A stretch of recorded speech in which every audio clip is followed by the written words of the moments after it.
Okay, so let's start with some music here. Sweet. Thank you, Bethesda. So, Marlowe is the personal mage assistant to Duchess Karina Rowan of Kenkaranok. And she is going to be responsible for bringing the rest of the group together to go on this little adventure that we've got going on. She generally seems calm until she isn't. Garrick is a defector from a distant military force. He approaches most conflicts with a kill 'em with kindness attitude. Barnacle, there is no danger he will not get into and no situation he cannot get out of. He fears water and will not swim. The frog guy? The frog guy. Okay. Interesting.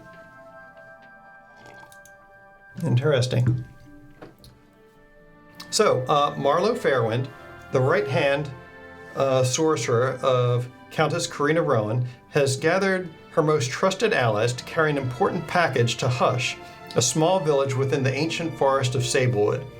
The crate is large, heavy, and sealed with magic, and is addressed to someone known as the Whitefire Arcanist. You've been given a map and a carriage and the promise of a reward upon your arrival. So, there are some tutorials in here that we'll walk through just to familiarize everybody with the basic rules of this. Are we gonna get the cards? Yeah, we can pick out the cards. So one of the sheets in the packet that I gave you guys for your respective characters actually has duplicates of the cards on them, but we can select the actual cards if that's more fun for you from the box over there.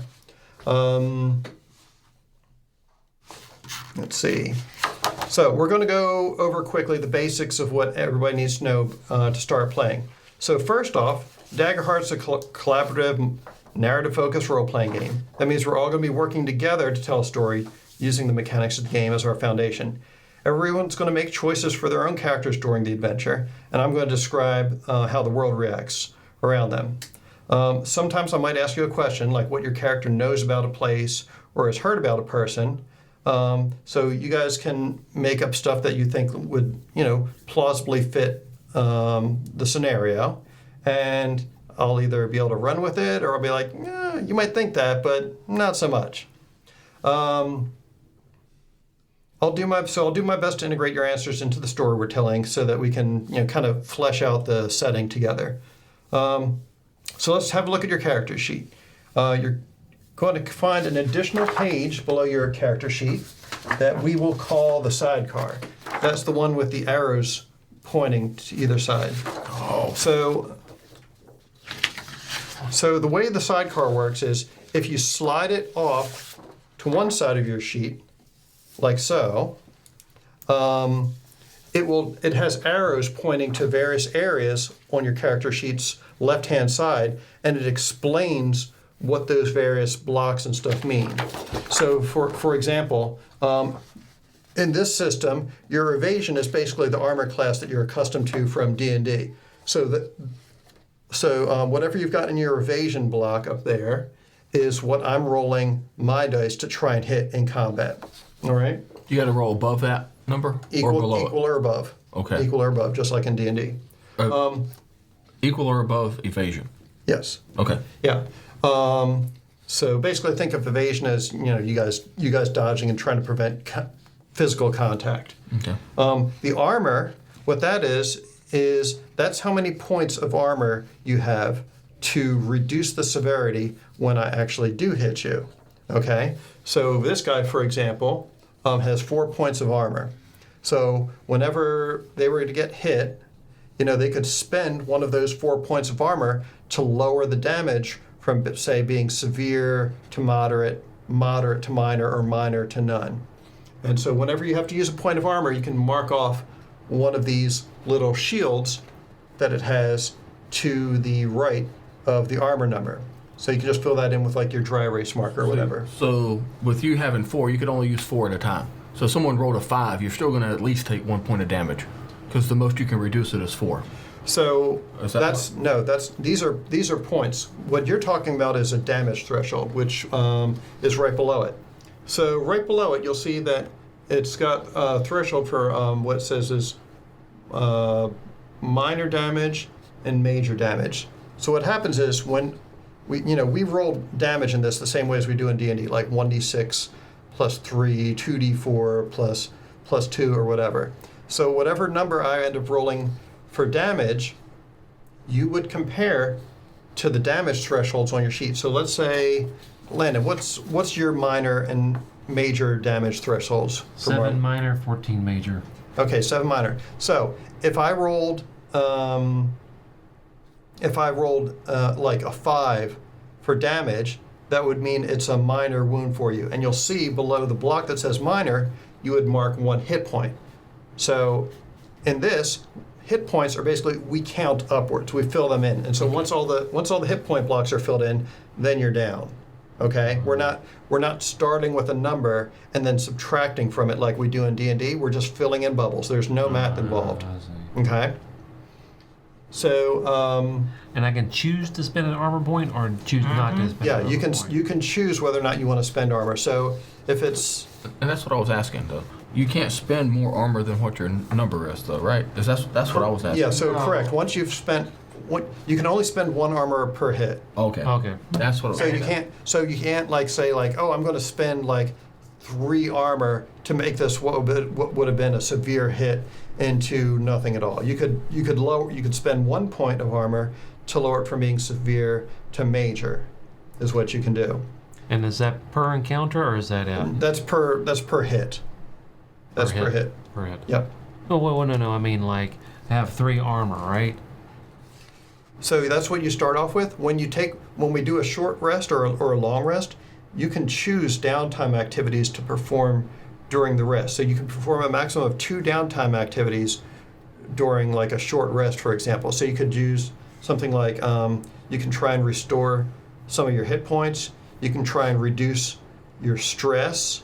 You can try and repair armor, or if you're in good shape, you can try to generate hope. Okay. So if one person can generate 1 point of hope for themselves during a rest, and we'll cover this later. This is laid out like further in the game when we get to a spot where we rest. All right. So if you want to do that later, that's fine. Bless you. Don't you die on me. Ah. Okay, it's all the pollen from that Yeah. woodland Yeah, I scene know. back there. Yeah. Woo. Getting to me. Yep. So these boxes over here are basically explaining the various things that I've mentioned here. Let's see. So yeah. So does the damage and armor and evasion and hit points all make sense? Yeah. Okay. So just like with hit points, characters also have stress. So stress works similarly to blades in the dark, in that once you've filled up your stress, that's not great. Unlike in Blades in the Dark, you don't have to worry about satisfying vices or anything like that. But if you do fill up all your stress, you actually, you're so mentally stressed out that you actually start taking physical damage. So once you max out your stress, you'll actually take a hit point of physical damage when you go over. Okay. Now this is right below the hit points and stress and everything is something that's very important and unique about this game. So when we're rolling dice in Daggerheart, instead of rolling a d20 anytime you need to see if something succeeds or fails, what you're going to do instead is you're going to roll what's known as your duality dice. You're going to take a 2d12 and you're going to roll both of those. Now, I want each of you to note in advance which of your 2 d12s is your hope die and which one is your fear die. For me, I would be using the blue one for hope and the red one for fear. Same. Okay. I'll do the Well, yeah, same you're gonna thing, have to too. give me 2. Okay. 12s. You want to use that? Okay. And Leslie, do you need another Fear is d12 or fire not? and blood. Yes. I've got other colored dice. I've over here. got- I need a second. I've got more dice. So there should be one in there. There should be a gold one. Yeah, so you Oh, can there use it the is. two of them. So if you want to use gold, Gold can be hope, and the red black can be fear. okay, cool. And do you need another D12, Landon, or I got 2 right you here. got Yeah. two? So red. Okay, so pretty much everyone's using red for fear. It sounds like. Yeah, I decided to do the same thing you're doing. Okay. I was doing gold for hope like you were doing, but since everybody else is like, I'll do it. Yeah, go ahead. All right, cool. So what happens is the way they call them duality dice. So when you roll your duality dice, you have a total of 5 different outcomes. So if the hope, every time you roll them, you sum the numbers on them. That's pretty much the only math there is in this game, other than rolling damage. So you would add the numbers from the hope and the fear dice together to determine basic success or failure versus like the difficulty class or of whatever you're facing. But then you have to tell me which of the 2 dice rolled higher. So if you got a 12, but it was 7 on your fear die and 5 on your hope, you'd say, I got like a 12 Hope. with fear in that example. Whereas if you rolled like, if you failed, like let's say you really lousy, like you got a 1 on your fear and maybe like a 3 on your hope, you tell me, okay, I got a 4 with hope. Okay. Now the difference that makes is you can succeed on something with fear. So you might succeed at what you're doing at, but there might be some sort of a complication. Kind of like in Blades in the Dark. If we rolled a 4 or a 5, it's sort of like that. Like you accomplish what you want, but something else might happen. Like you pick a lock, but a guard might have overheard you, or somebody might have taken notice of you. Whereas, let's say you failed with hope. Okay, you might not have picked that lock, but nobody noticed you. You haven't been discovered yet. And so the 5th outcome, if you roll the same exact number on both dice, it doesn't matter how high or low it is. If it's the same number on both dice, that is a critical success. And you get that, and you also get a hope. Okay. So if you get a hope, fill out one of these diamonds here. You can have a maximum of 6 hope. So this hope is a resource that you guys can spend to activate some of the special abilities that you've got on your various cards. You start with 2 hope too. Yeah, you start with 2 hope. Yep, got that mark. And just like hope is a resource for you guys to spend, fear is a resource that the dungeon master, that the game master gets to spend. Is there another one of these? Yes. What's the I matter? had it in the spot and I didn't realize it was covered up. Try that. Purple not working? Yeah, purple didn't work. So Uh-huh. Oh, That was my favorite there one. we Yo. 2 of these. All right.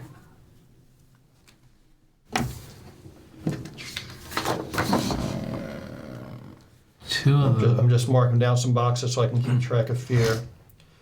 So, So these are my special abilities over here. you start with -2 fear, by the way. oh yeah, Yeah. definitely. Yeah. What was that? What was I saying? Oh yeah, we're still going over your character sheets.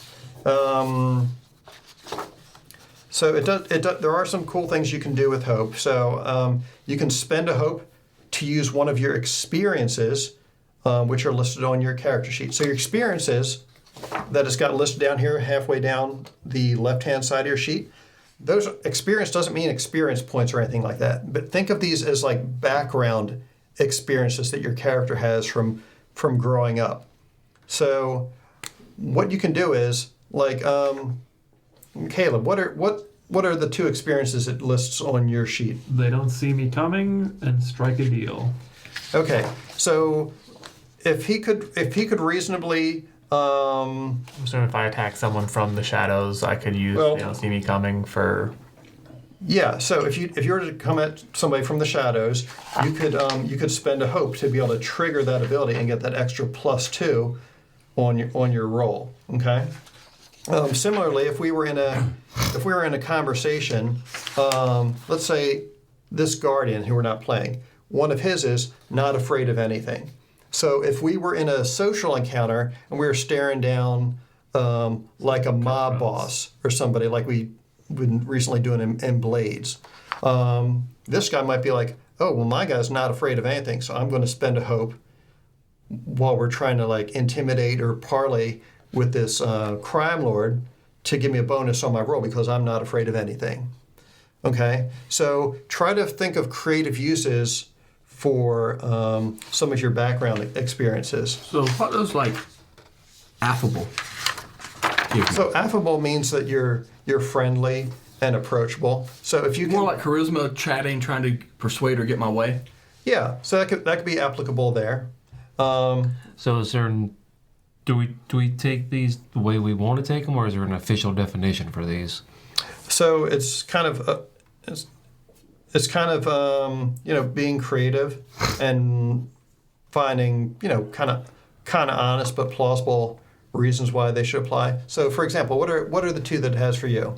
I got Royal Mage and Not on My Watch. Okay, so Royal Mage, that might encompass things that you would expect someone who's a wizard and also has been around nobles and at court might be expected to know. So she might know the proper protocol when you're greeting, say, the ruler of a particular area and how you should behave. If you're to go to like a library, she might know how to find particular books in there. Basically that makes sense. But how would you describe Not on My Watch? So she might be perceptive and Okay, that makes trying to sense. sneak yeah. So attack she me. might Someone's be, trying to do sleight of hand on you or something. Not on My Watch. Okay, all right. yeah. So I got that one. try to use your imagination and see if you can figure out stuff that kind of makes sense or whatnot. Because my others like 2 10s. hit them hard.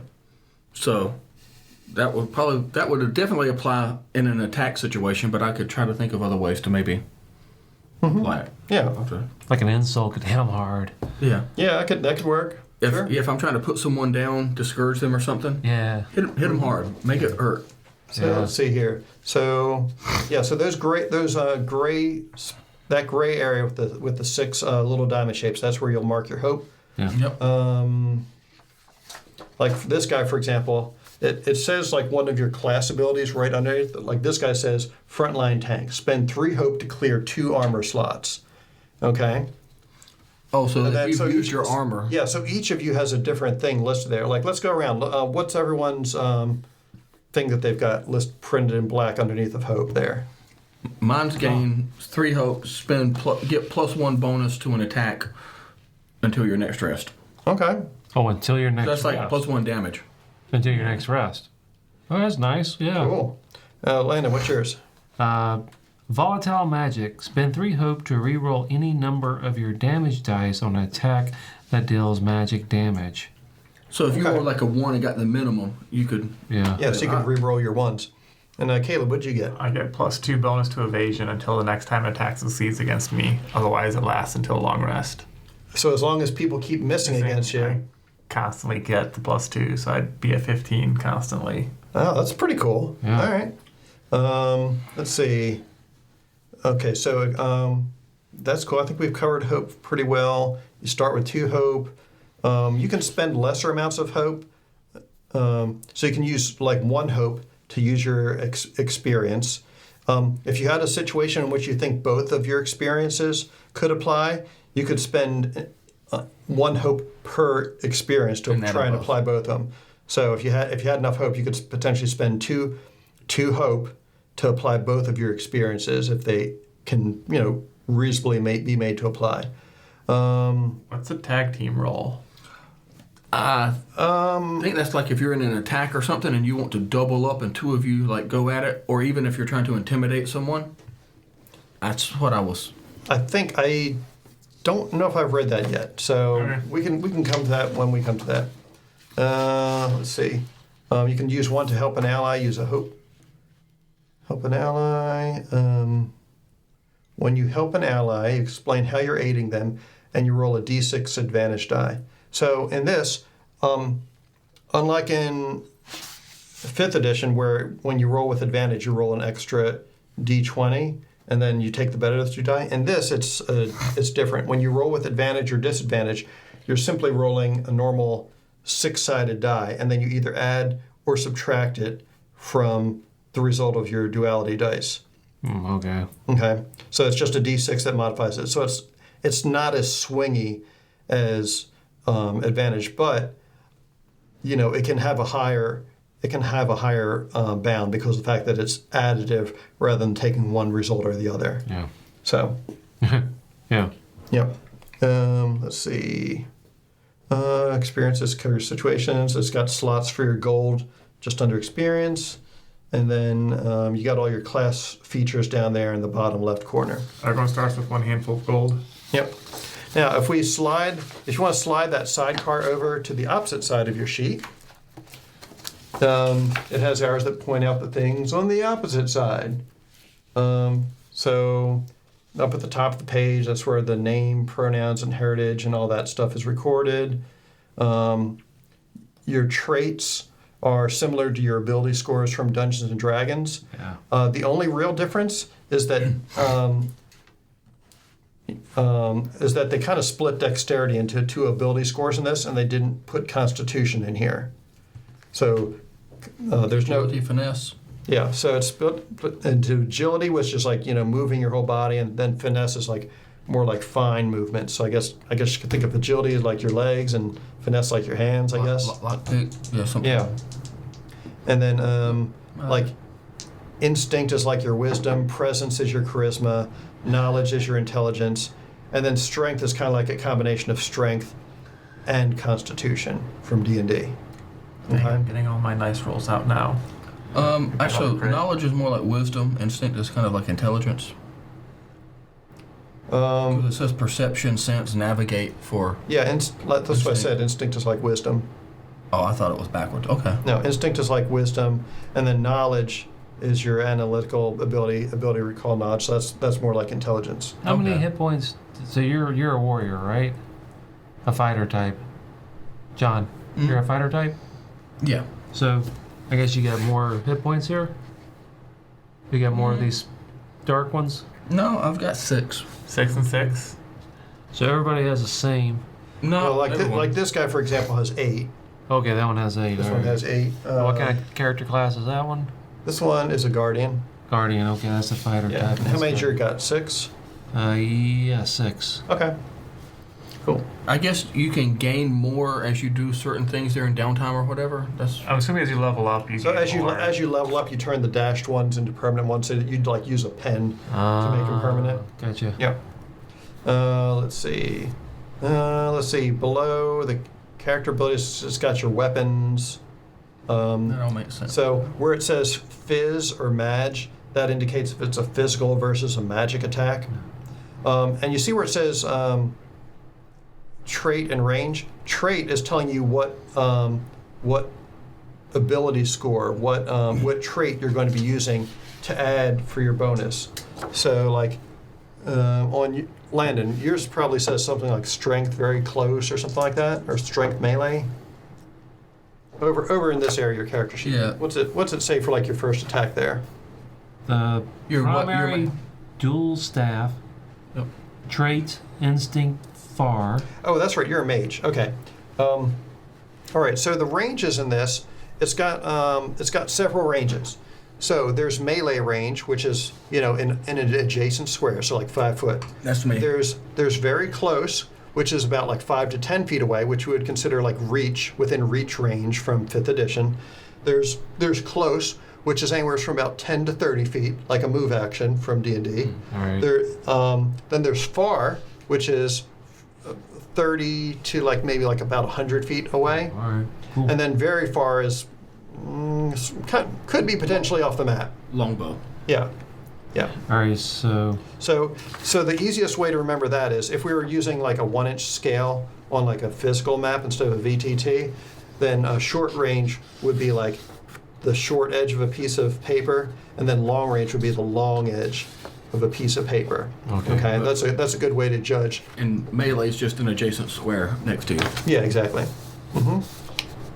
Let's see. So your those damage thresholds we were talking about earlier, that's all determined by your armor, as you can see down here. So like on this guy, it says they're their base thresholds are 7 and 15, but you'll notice that their damage thresholds up here are 9 and 17. That's because of the fact that you get to add your level to those. I was going to say that, or it looks like as long as it's that or less, you're in that lower tier, and when you cross it and you go to the next tier. Exactly. One Yep. above. Mm-hmm. And then let's see, anything else interesting on Guys, the explain it to me sidecar? later. I didn't get that one. Say what? Basically, get that one. Your armor take the threshold? thresholds and add your level, and that's your damage threshold. Yeah, so that's how 7, I was just 14. I was just explaining how they did the math to get these numbers up here. All right. Yeah, you get to add your level. So as you level up, your damage thresholds Goes up. increase by 1 at every level up. All right. So we don't Unless you need, get a different. we don't need to worry about that right now. I was just trying to explain how the math on that worked, in case you're Yes, wondering. And then at the bottom, that's just where you can list inventory and other weapons and stuff. Pretty standard. So we'd have to, every time we level up, we'd have to get a new one of these sheets so we could, because this already has 7 and 14. And Cross it Yeah, out 'cause- for a new one. Yeah, because these were written, these were printed. So Good. if we're Just making like our character own sheets. Yeah, wouldn't if have we were that making either. our own and doing them by hand, there's certain things we'd use pencil for. Like, Gotcha. yeah. All right, so, I like it. yep. Okay, so action rolls. So and now that we've looked at the character sheets, let's talk about how we roll the dice in Daggerheart. I kind of already mentioned this, but I want to make sure I don't miss anything as I'm reading through the tutorial for you guys. First we grab the 2d12 dice, which are called the duality dice. And we already decided that red is going to be fear and blue or gold or whatever you have is going to be your hope dice. When you have your character do something in the story that is dangerous or could result in consequences, I'll probably ask you guys to make an action roll. You'll roll both those dice, add whatever applicable character trait you have to the result. Like if you're doing Landon, if you were doing a magic attack, for example, you'd Plus roll two. your duality device or dice, and then probably add your, I think it's insight to Instinct. it. Instinct. Instinct. Yep. Yeah, instinct to it. Whereas, like if you're a warrior, you'd probably be adding strength, for example. I'm an agile warrior, so like if I'm running or doing an attack, Some of them use finesse or agility. well, agility's stronger. My strength and finesse are the same, but I could, if I decided I wanted, one of my agility +2 could be like maneuver, Okay, or strength would be smash or grapple gotcha. lift. Yeah. Okay, and what do your attacks mostly use? Is it finesse or agility? My or dagger is finesse melee. finesse. Okay. Yeah. So you'd roll the 2d12, add the results together, make sure to add the appropriate ability or trait modifier. Yeah, because my attack is agility melee. Yeah. Yeah. Okay. So let's say you're making an agility roll and you have a +2 in agility. You'd take you'd roll the dice and then count everything up basically. And then you would tell me the sum along with which of the two dice rolled higher. So that's when you would say like, oh, I got a 16 with hope, or I got a 7 with fear, or whatever. So just make a note of whichever of those two die rolled higher, regardless of what the sum is.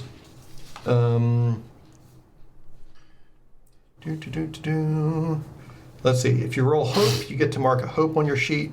If you roll with a fear, I get to mark a fear, and then I can make a GM move. Okay. So if I get to make a GM move, that means I get to impact the flow of the narrative, which is usually adding some sort of complication to the scene.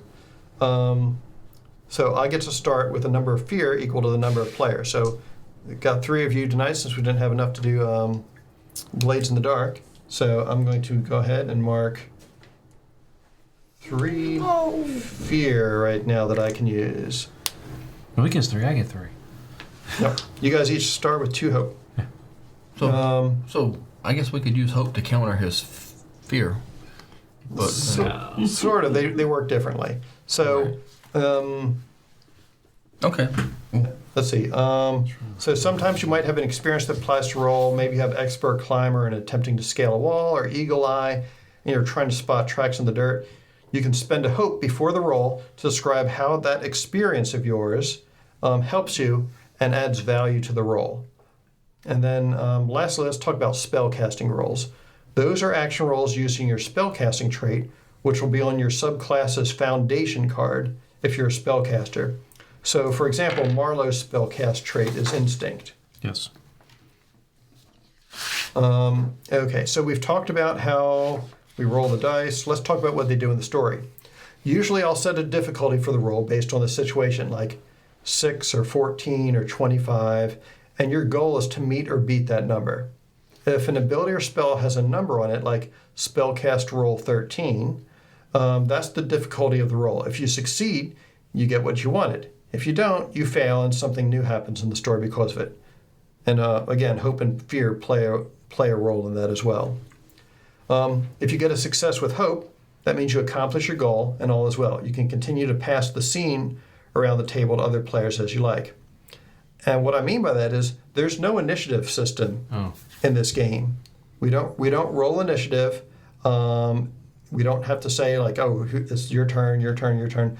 What you're expected to do is, when you're taking your turn, you can consider that the spotlight is on you.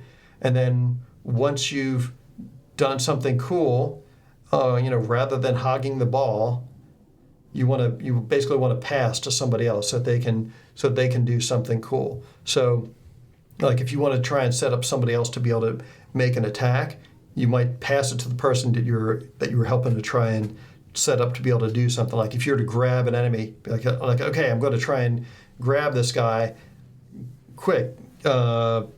Barnacle. See if you can stab him in the gut while I've got him pinned, and then at that point you're basically shifting the spotlight over to Caleb to do what he does. Now, if I notice that you're hogging the ball or whatever, I might be like, hey, let's see what's Garrett gonna do over here or whatnot to try and loop someone else in. So I could potentially do 2 rolls on my turn. Usually, most of the time, you only do a single action roll on your turn. Okay. Yeah, typically it's a single action roll that you're going to do on your turn before you try and pass the spotlight to somebody else. How do the enemies get looped into that? So anytime you guys fail or roll with fear, I think it's getting to that next. Okay. Okay. Success with fear means you do whatever you're setting out to accomplish, but there's a consequence or a complication. So that means the game master gains a fear and can make what we call a GM move. This just means that I'll change the story in some way. You might have to mark a stress. Adversaries might get the opportunity to attack. The environment might change, or you might only get part of what you wanted. The move I make will always aim to push the story we're telling forward in an exciting way. If you roll a failure with hope, you don't get what you wanted, but those things don't go as badly as you could. I might be able to make a move that matches the narrative, and then I'll turn things back to the rest of the table. If you roll a failure with fear, the situation can go very badly. I'll get a fear and make a move that raises the stakes to highlight the consequences. And then saving the best for last, if you ever roll 2 of the same number, no matter what that number is, that's counted as a critical success in Daggerheart. You get what you wanted and a little extra. You'll get to mark a hope and can also clear 1 stress, if you have any stress.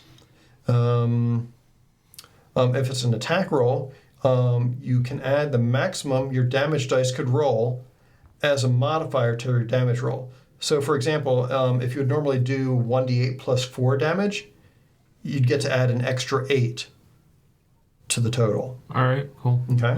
Okay. That's my favorite way of doing crits in D&D as well. Yeah.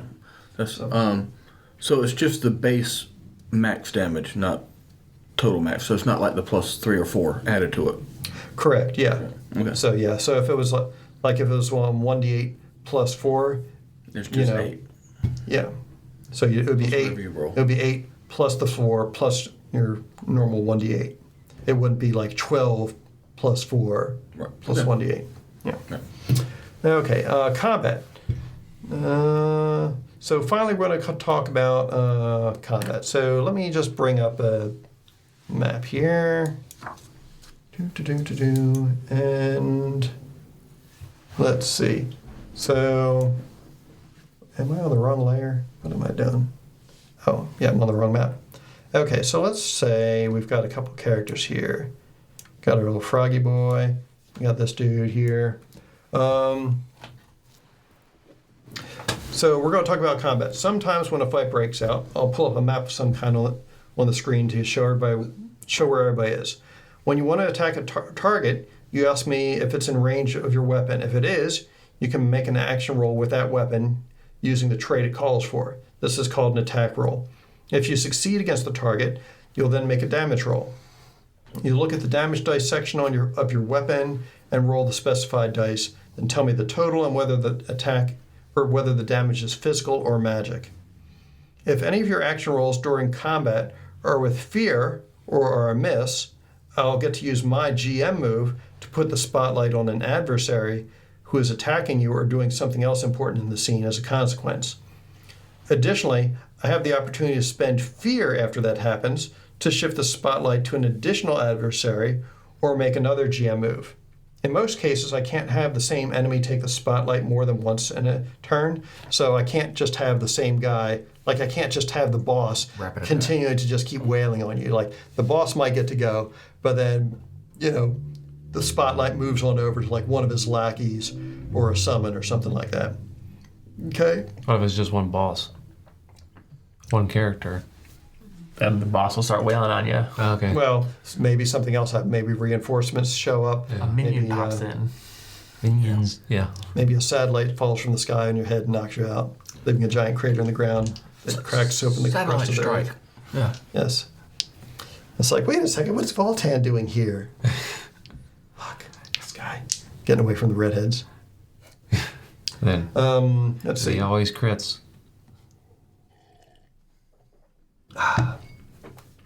Okay. So in most cases, I can't have the same enemy take the spotlight more than once in a GM turn. So after I'm out of adversaries to take the spotlight or spend as much fear as I want to, I'll pass the play back to you all to figure out what happens next. Now that does say in most cases. So if we had only a singular enemy, like a singular boss, like Strahd von Zarovich or Lord Soth or Darth Vader or something like that, maybe they get to do a little bit extra because of the fact that they're, a powerhouse. Oh, so cool question. So, let's say it passed to you and you did an attack, but you succeeded your attack with fear. Does that mean your attack works, but then it passes back to one of us? So Does it work the game master does not use duality dice. The game master uses a D20. Okay. So I didn't know. so Okay. the game master never generates hope or fear. That's all on what you guys are doing. Oh. So we generate hope for ourselves, and fear passes to you. Okay.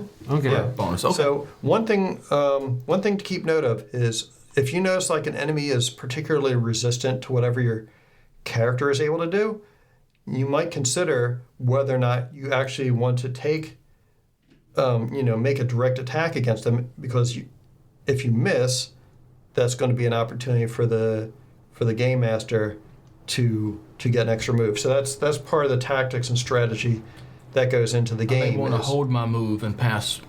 hold your move, or maybe think of something else that Would work. Yeah. that would be a way of doing it. Like maybe you're going to assist somebody else so that they can roll with advantage, Distract rather him, than so, yeah. rather than doing it yourself. So crawl behind him and get down on behind him so you can Yeah. push him over. yeah, right, yeah, so, exactly. You could do something like that. Mm-hmm. No, that's a good way of thinking about it. Darth Vader or doesn't see if they're behind him. immune or resistant to She physical can't damage, get back up. I could try to grapple It's a them and robot. hold them, Yeah, so that was, they're Spaceballs? more open. Oh yeah, that would be a good Possibly. idea too. It's been a while since I've seen Yeah. that. Yeah. Something, yeah. Yep. Okay. So anyway, combat functions the same as the rest of the game, meaning that there's no turn order that everyone's required to go in. You all get to do what you'd like in the order you want to, and I get to make GM moves in response. Because of this, you shouldn't feel locked into only making an attack on the enemy once the fight breaks out. So remember to think about the scene and the situation as a whole narrative moment, and consider what you could do to make it the best story. What's movement? Your characters, there aren't any movement speeds in this game. Okay. So they say that there's no movement speeds in the game, but realistically, you can move up to you can basically move up to 6 squares. So it's similar to D&D. All right. So you could move up to 6 squares and make an attack, for example. I can move off the map. Yes. How do you use your subclass ability? Let's see. Is that a hope, or is that just... The rogues the thing underneath the hope, or No. It's you have a Underneath class and your- subclass. Your subclass gives you an ability. oh, So like those- mine says Shadow Stepper. If they Yeah. if they require you to use Probably mark hope, as stress. or stress, then they would say it. Like so. Okay, so my ability is at the beginning of a battle or something, I can do a call of the brave warrior. I can still myself and give myself a tactical advantage, which I'm not quite sure. Probably says it That. here. If you look on the back of the that one, yeah, Yeah, so it'd be It'll say printed your on the it'd be printed on the card. Oh, okay. and it'll probably tell you what you have to Oh, spend. okay. Yeah. Oh, that's interesting. Yeah. So if I fail with fear, it passes to you, but then I actually gain a hope because of it. Oh, okay. Well, that's cool. That's pretty. Do you have to handy. use a stress or something to activate it, or No. what does it say? It just says call of the brave. So if I at the beginning of battle, if I still myself to gain a tactical advantage, if you fail a roll with fear, I gain a hope.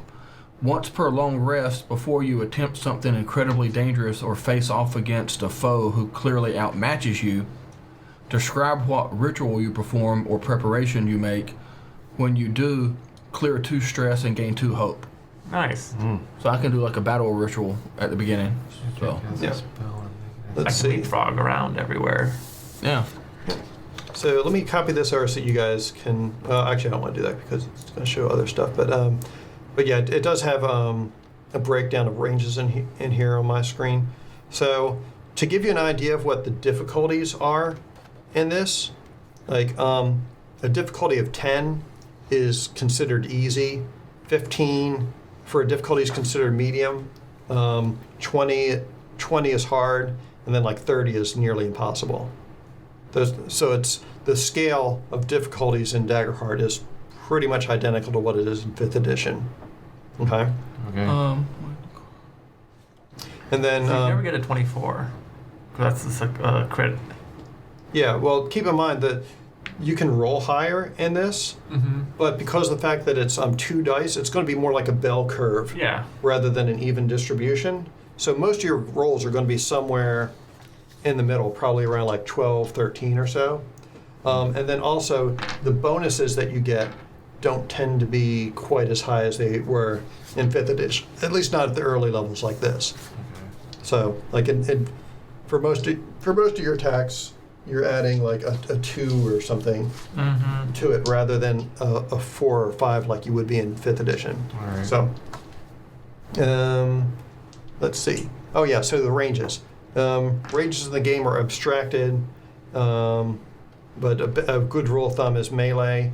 It's when you're adjacent. Very close is same range as reach in 5th edition. It's 5, 10 feet. Close is 30 feet or 6 squares. Far is about 30 to 100 or about 12 squares. And then very far is anything beyond that, but still in the scene. And then out of range is off the map. Okay. Okay, so I didn't realize I also have domain abilities on top of my experience. Yeah, everyone's got 2 domain abilities. So if we had actually created characters from scratch, let me just show you Pick different something ones. on the screen here real quick, so you can see what the domains are all about. Let's take this and move it over there. So there are 9 domains in the game, okay? And each of the 9 classes is like a combination of 2 adjacent domains. So that's what these little symbols are. So when you're looking at these cards, you see how each of the cards, like your subclass and your domain, they've got a symbol on them and a number. So like the subclass has symbols to mark what 2 domains you would be able to pick cards from that box that's sitting between Landon and John over there. Okay? Oh, okay. So the pre-gens, these pre-gen characters, you don't have to worry about figuring that out because it's already on here. Gotcha. But Landon, you see this little banner thing up here? Yeah, so it's got like two symbols there. Yeah. So for you, one of them is Codex, which is this book-like looking Your thing with domain fire cards on at it. the bottom have one each of those symbols. Yeah, it's not the same. I'm sorry, she's a sorcerer. Yeah. So she's a sorcerer. So that's Got that one, yeah, that's got it. that picture. yeah. So, I got it now. so that's midnight, and then I forget what this one is. Ah, that's the one that matches. All right, it looks a little different. Gotcha. Yeah. So if you were building characters, there's like 2 first level domain abilities for each domain, and so you can. That means you've got a total of 4 cards, and you get to pick 2. They can either both be from the same domain, or they could be like one from either of the 2 domains. All right, so I've got that symbol, so I could have done rogue or sorcerer. That doesn't make sense. No, each class is comprised of 2 different domains. Ah, all right. You don't get to pick domains. You pick a I get class, it. and whichever class you pick I get determines it. which 2 domains you've got Yeah, access I get to. it. Yeah. Until such time as they get greedy and publish more books. Yeah. That's Which of course will happen. More books. Yeah, because I think with 9 domains that works out to be like 36 total possible combinations, if Google does math correctly, because I might have asked because I was curious. Okay, so I got to, So we were talking about domains. Why were we talking about domains? I don't know. Oh, I just mentioned because it was outside of like experience, but it's still bonus abilities. So I asked. Oh, okay. Yeah, so but your abilities, like for this guy, for example, one of his abilities, you can make a successful attack against a target within very close range. You can spend a hope to use the attack against all other targets within very close range. So that's like a whirlwind attack ability. And then for another one, they can mark a stress to stand in an enemy's way, make themselves the target of an attack instead of whoever the enemy was going to attack, because they're like a guardian. Yeah, because it says like recall cost. So apparently you can have a deck that has more domain features as you level or something, and then switch them out. Yeah, so as you level up, I think you're allowed to have a maximum of like 5 domain cards in your hand. Right. So since you only get a certain number per level, you only get like, well, I think 1 per level as you level up. It apparently doesn't end up being an issue until you hit 5th level and then have, more of the cards. But the recall means it's similar to the loadout system in Blades in the Dark. So Okay. with your loadout, you're saying like, okay, I'm going to start off and I'm going to have like I might have 10 domain abilities total, but I'm going to start out and today I'm going to have these 5 cards in my hand. But then you get in a situation in game and you're like, oh, I want to recall this other domain card to my hand so I can use it and swap out something immediately. And that recall cost that it would have in the corner would tell you I think it tells you like how many stress you end up having to mark if you do that outside of like a long rest or something like that. Okay. What's the max Yeah. level?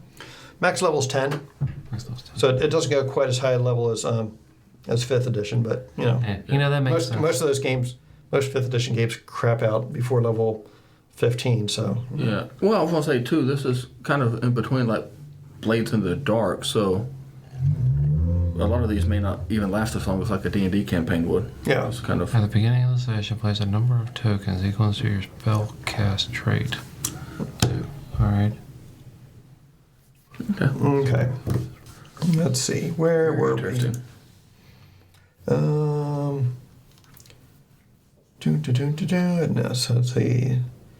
Okay, so as DM, I can spend a fear to interrupt the scene with a GM move. I can spend a fear to make an additional move during my GM turn. And I can spend a fear to use an adversary's or the environment's fear move. Because the environment can have fear moves too, apparently. Almost like a layer. Yeah, like a layer action. Yep. Okay.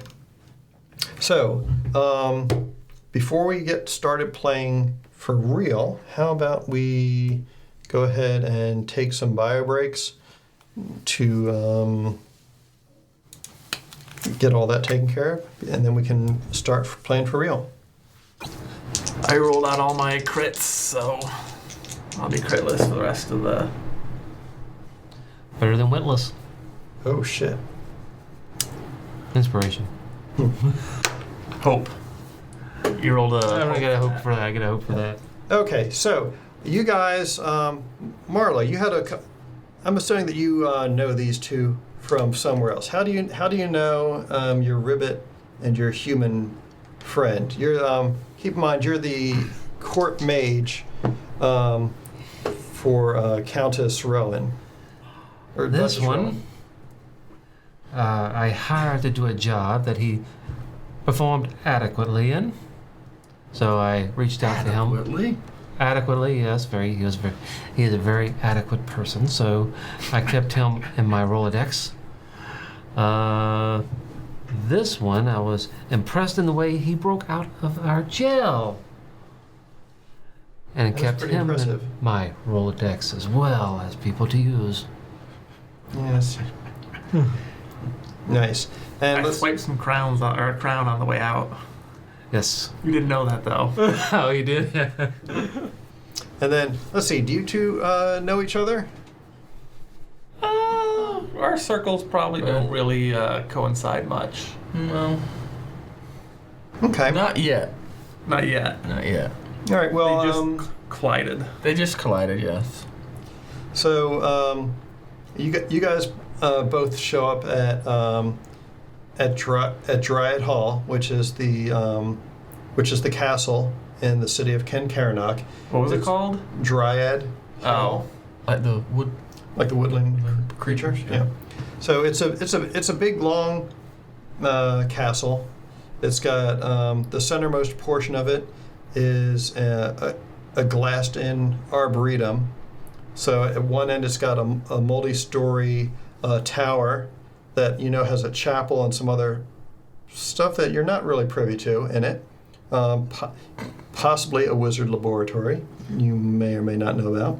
I Then it's saw it on my way through. yeah. Then it's got a large glass enclosed greenhouse or arboretum in the middle, and at the other end is all the living quarters, the ballroom, the kitchens, and whatnot. And the whole place is surrounded by a vast patio with like steps that lead down into the formal gardens. Double curving stairs that lead down to the carriageway by which guests arrive, and underneath that main level with all the ballrooms and whatnot, underneath of that is where all of the servants' quarters are, kind of underneath the rest of the castle, forming almost like catacombs that are reported to stretch beneath this mesa that the castle proper was constructed upon. So it's a pretty huge place. It takes a couple minutes to walk from one end to the other, even when there's not a whole bunch of people for whatever this week's ball is crowding your way. So Marlo, Countess Rowan. Karina speaks to you and says, Marlo, I do hope that you're going to see to that little matter that we need attending to. I'd hate for anything terrible to happen if we neglect it.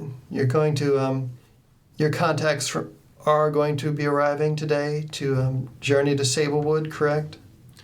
They will, or they will suffer for not being here. And you know that you can count on me to get anything you wish done accomplished. Oh, well, that's wonderful to hear. I have some very important business to attend to with my hairdresser, so if you need me, you won't need me. Ta! Understood. So she sachets on out. The two of you, I still want to come out of his shadow. you can totally do that. Yeah. How do you appear? I just like rise up out of his shadow. Or no, as the queen's walking away, I rise up out of her shadow. I'm like, I wait for her to leave, while you're just staring at me. Oh, like, that's right. You're shadow walkers. I have the shadow stepper. I can move from shadow to shadow. Oh, cool. All right. Yeah. As she's walking away, I rise up out of the shadow. Ah, I'm here, so no need to go looking. right on time. Very well. You are performing adequately already as well. No, very above adequately. And very impressive with the shadow walking. Thank you. We just have one more that we're waiting for. I see that you're in need of my services again. Hello. So out, Like 'em. when this guy rolled up to the castle, and how would you have knocked on the front door? How would you have made the staff aware of your presence as you arrived? I'd have knocked on the door and asked one of her. I said, "I'm here on the behest of Marlowe. Is she anywhere to be found?" So the person who opens the door,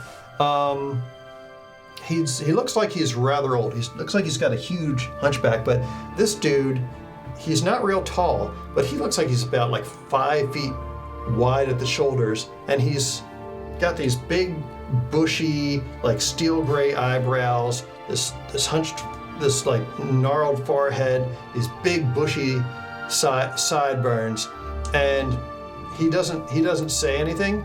He just nods slightly, opens the door, and invites you in. And this guy's hands look like they're about like bear paws. He's a short, very broad, very strong guy, and his fingers are basically like, jumbo sausages. This description reminds me of some character I've seen somewhere, but I can't think of it. But What race is he? Or species, whatever you call it. You would know that this is Giles von Harthwick, the major domo, and he is a man of very few words. Human, though. don't know Eric. You think that he might be a dwarf, Dwarf, okay. but you're not entirely certain. He's he's a bit tall for a dwarf, and also grooms his facial hair in such a way that isn't quite dwarven, but he definitely seems a lot stouter and beefier than most humans that you've studied in your day. Well, the little folk all look alike anywhere. Yes. So Giles shows you indoors and leads you into the ballroom where these two individuals are, and you can feel free to reintroduce yourself if you'd like. Marlowe, here I find you. Yes, you finally arrived. Yes. It's about time. You're late. What kind? I am punctual and on time as always. We have a job to do. We have a package to deliver. We have a map. I guess this is a rather important package. Yes. It's a well-paying job, anything too. that she was a duchess, countess. Duchess. Anything that Duchess needs done is important. Indeed. And as the servant walks away, I say, "Arigato, Mr. Domo."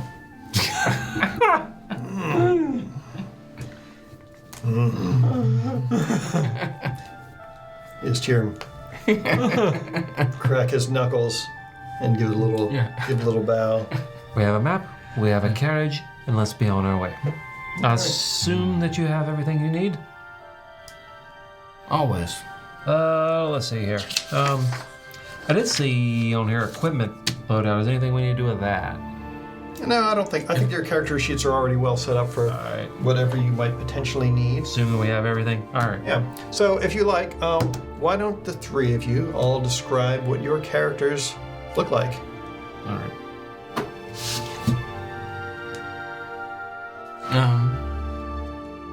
Okay. My character is about 5'10", dark-skinned, kind of like dread-like hair, got a long sword on his hip, leather armor.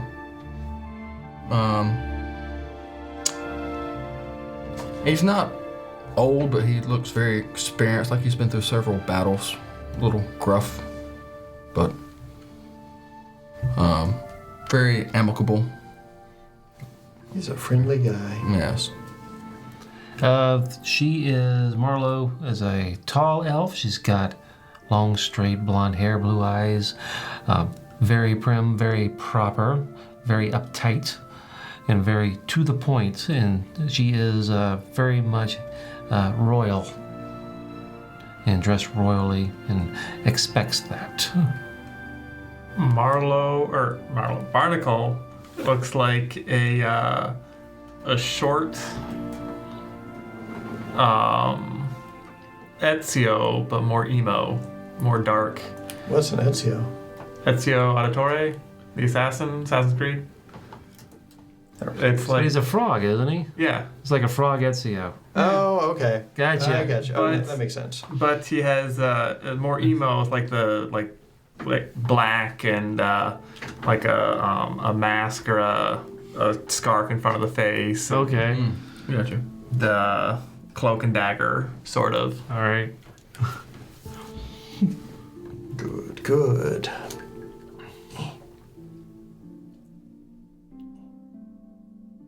All right. Well, you guys having met one another and introduced yourselves, Giles leads you back out front, where by the time you arrive at the carriageway again, he has called up the carriage that you guys will be taking to Sablewood. Anyone care to explain what you think the carriage of one Duchess Rowan that you would actually allow other people to take might look like? I think she would have chosen something of a sturdy construct, very nicely built, fine, but subdued. She doesn't want anything that's going to stand out too much. Nondescript. She wants And it that doesn't draw attention away from her own opulent carriage. right, and it looks, it's fine. It's a fine carriage. It looks nice from the outside. It's nothing spectacular, nothing you draw attention to until you open the door and you look inside, and then it's opulent on the inside. Okay. And inside this carriage, there is a large package. We're talking like this, that is taking up the majority of the interior of this carriage, and you're looking at it and trying to figure out how it could have possibly gotten in there, when you remember and turn to Giles and realize that apparently one of you dropped something and it rolled underneath one of the horses, and he's sort of just like lifting up one of the horses and picks it back up and offers you back what looks like a dagger that must have slipped out of your belt. I now have 2 daggers. Yes. and then he just sort of sets the horse gently down again. So you're guessing that he must have loaded the carriage with you, and Hope he's going with us. he does clear his voice. He does clear his throat, and he points to the back seat of the carriage, where there's a large basket that looks like it's got some loaves of bread in there, a wheel of cheese, some like salamis, and some bottles, some corked bottles, and other provisions in there for you guys to be able to partake in during your journey. Needs some popcorn. I have a dairy allergy. Can we swap the cheese for something else?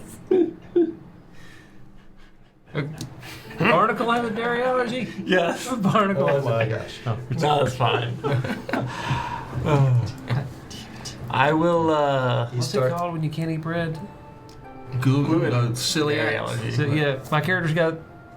Celiac disease. Can't eat No, bread either. no. All right, these two guys each take a stress because they're allergic to all the provisions.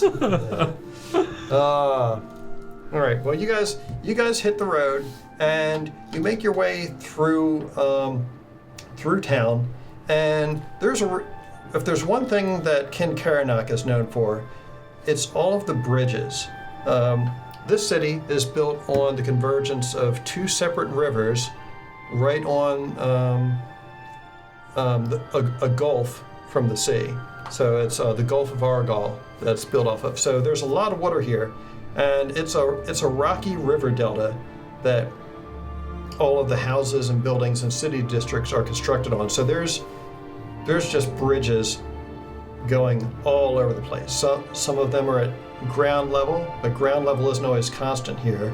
So, there's just tons of bridges crisscrossing the space in this city.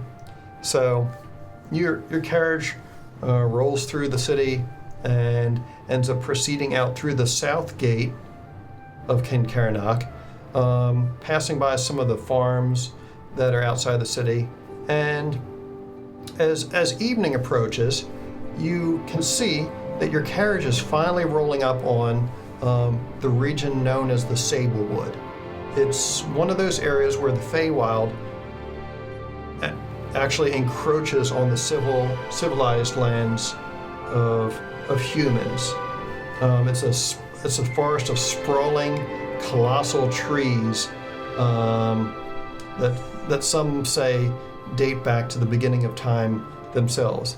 And it's renowned for a couple things. One, its sunken pathways that provide trade routes for many of the traveling merchants, and unique. And the other thing it's known for is a variety of hybrid animals that call the area home. So even now, from within your carriage, you can hear strange sounds. The low calls of lark moths, the croak of lemur toads, and the skittering of a family of fox bats in the underbrush. Now, which of you is actually driving the carriage? Ain't me. Oh, She gave us a driver. She actually did not. So which one of you two servants are doing it? Yeah, no.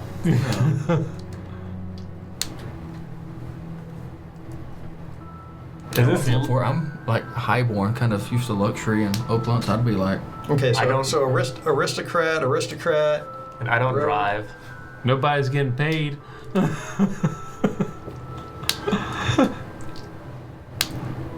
Is this like a old forest basically where it's like low light? There's the huge crowns where like not much light gets through. Yeah, and in that respect, it's kind of like being in a forest of redwoods, or maybe So I'm or low like light maybe a living. temperate version of the Amazon. There's low light or heavy shadows. Good. Oh yes. All right, he's driving. No, I'm on lookout. You're gonna look at. You're driving. I'm paying attention. All right, you're a warrior, so I'm going to assume that you're Considering driving. my strength is low, they get spooked. I'm not gonna be able to pull them back. That is fair. All right. So, is there anything unique that you guys think that you would have noticed about these trees, other than the fact that they're the size of like small mountains? They're big are Yes. and they they're trees. are I they haven't seen many of are they those. green as most trees are with bark and stuff? Or are they oddly? So, they are green. The barks of some of the trees vary. Like some of them are almost papery and white, striped like birch trees. With like it's almost like looking at spell books curling off the trunks of some of those trees because of all the paper that these colossal birches are shedding. And then others, some of them have glowing fruits on them, like the size of pumpkins. I mean, from my background and everything, I might not, but someone who was more keen to like magic or something might pick out some medicinal properties or So I'll look benefits around and see if from there's anything that I think is interesting. I do have a +2 in perceive, so you want me to try to like see if I can roll for anything here? So if I roll Yeah, for if you want, you could roll. What do you think would be a good one for you to roll I'm for? assuming I got perceive on here, so I'm thinking that. Okay, yeah, go ahead and roll that. All right. So I got 18 in fear. Okay. So while you're looking around,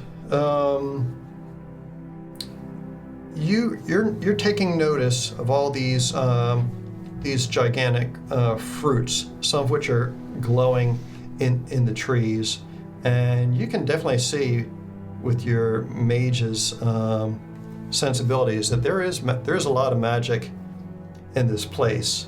You can see that there's giant glow moths flying around, but you also hear like some like growling noises coming from somewhere in the distance, and you're aware that this area is not entirely safe. So you some of the hair stands up on the back of your neck, and you're just like, oh right, I'm not at the university, I'm not at the library. We're out in the wilds, which is why I brought these two folks along with me, because this is not a safe area. All right, I am going to tell my two companions here to be prepared, because it is possible that we could be attacked at any moment. You said I heard growling? Mm-hmm. You heard something like that off in the distance as you were leaning out and looking around. And do you say which way that comes from? Oh, do I know? It sounds like it's so the road here is kind of going straight but turning around some large boulders that are in kind of like a bend of the road, and it sounds like it's coming from somewhere off in that direction. I believe the sound is coming from those boulders up ahead of us. So as your steeds pull the carriage around a tight corner, one wheel comes off the ground for just a moment, almost throwing you a little bit off balance and giving you a bit of a start.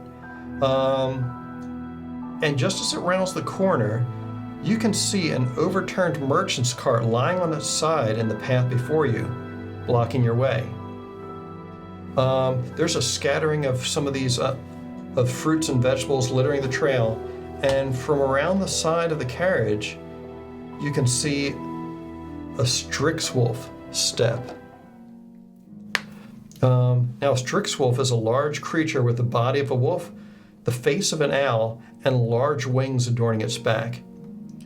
It finishes chewing its meal, which you note as looks like it's the hand of a dead merchant, as it stares at you, curious, trying to judge whether you're a friend or foe. Yeah, if we come around the corner, I'm like, whoa! Pull the reins back and stop before we But it's run into the been carriage. well fed, so... Yeah.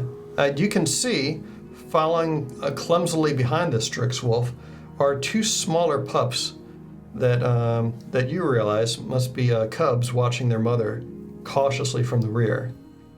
From within, you two feel the carriage suddenly come to a stop as this guy's yelling whoa. So what would you guys like to do? I'm like, there's a Strixwolf out here feeding on the corpse of a merchant. The Strixwolf looks well fed. Continue on. This is not our problem. I can't. Well, can the we get carriage around? is blocking the road. Oh, they're blocking the road? The carriage is turned over in the road. That's why we had to stop. Oh, alright. Yep, so let me move you guys into position. So you are on the running board up front. You two are in here. And let me reveal what you're seeing in the road.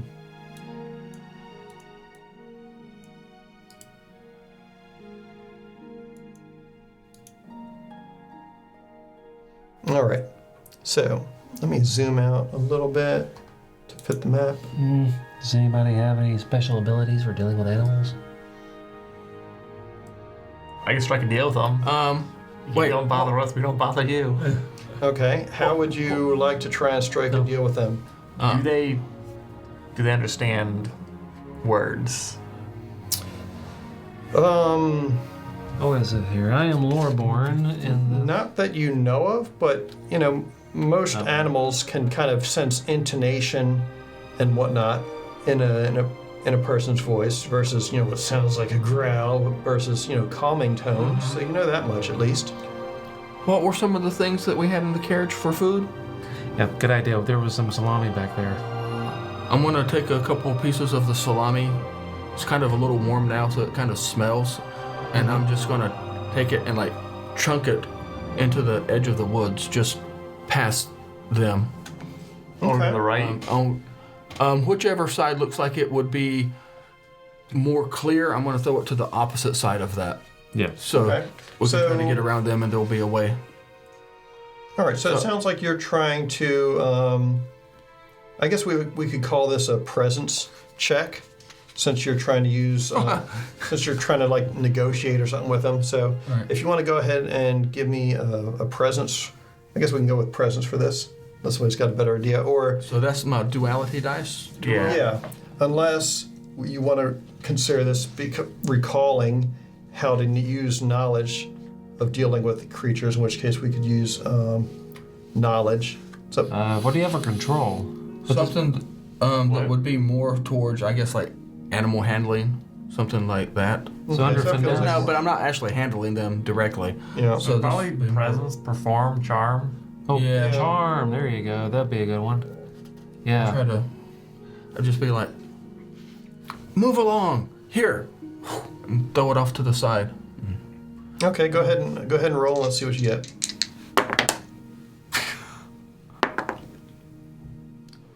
Oh, great! That's a 15 with fear. 15 with fear. So much ammunition. I know. You give him all kinds of things to work with. No. It's up to 5, I think. So When you fail a roll with fear, you gain a hope. okay, so you got hope as well. So the Did Wait, Fail the did you roll? fail the roll Did though? he fail the roll? Oh no, I didn't fail the roll. well, right? no, you did. I- It was not a failure, but Okay, it was rolled with fear. With fear, So okay, but I didn't fail. so the mother Strixwolf looks like she's kind of keeping her wings low to the ground and just kind of backing up, trying to keep her cubs away from you guys. So she looks suspicious, and you see her woo woo woo woo, as if she's calling to another Strixwolf somewhere up in the trees, and you get the feeling that you might not be alone for long. Those poor cubs. And they did not go towards the salami or move. in Well, any way? one of the cubs was kind of curious and went over there, but she seems to be trying to, just get them to keep away entirely. So, what are you guys doing while she's kind of backing up and trying to keep the kids away from you guys? I can start moving the wagon forward slowly and like, Well, that's probably just gonna. Is there enough room for him to actually get around? It'll be a tight squeeze because there's trees and bushes on either side of the road, but you might be able to do that. You also be going like straight at the Strixwolf, so you'd probably aggravate it. So as you start encroaching on her, you can hear like some rustling up in the branches of one of the trees near you, and you kind of hear a low I want to look from somewhere up there, and as you guys crane your necks and are looking like, oh shit, what's going on?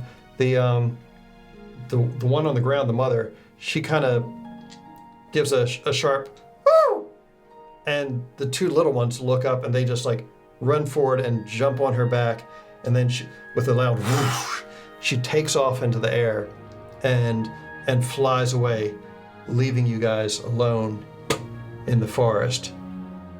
I want to see if I can see the Yeah, go ahead see the and guy above. go ahead and make an instinct check to see if you can pinpoint where they And were. since it's low light, whatever, I get an advantage Okay. to receive details. Good. Yes. So, and that's a D6. That's a 6, so that's 18, 24, hope. Oh, nice. Hey, there was. what were you doing? I was trying to see if I could spot the one above, so I could make sure it's not going to try to attack us while we go through. Yeah, so you can see up on kind of clinging to the side of one of these massive boughs of a giant tree that looks less like a birch and more like a giant beech tree, and its feathers are kind of striated with gray and white and a little bit black, and it almost blends into it.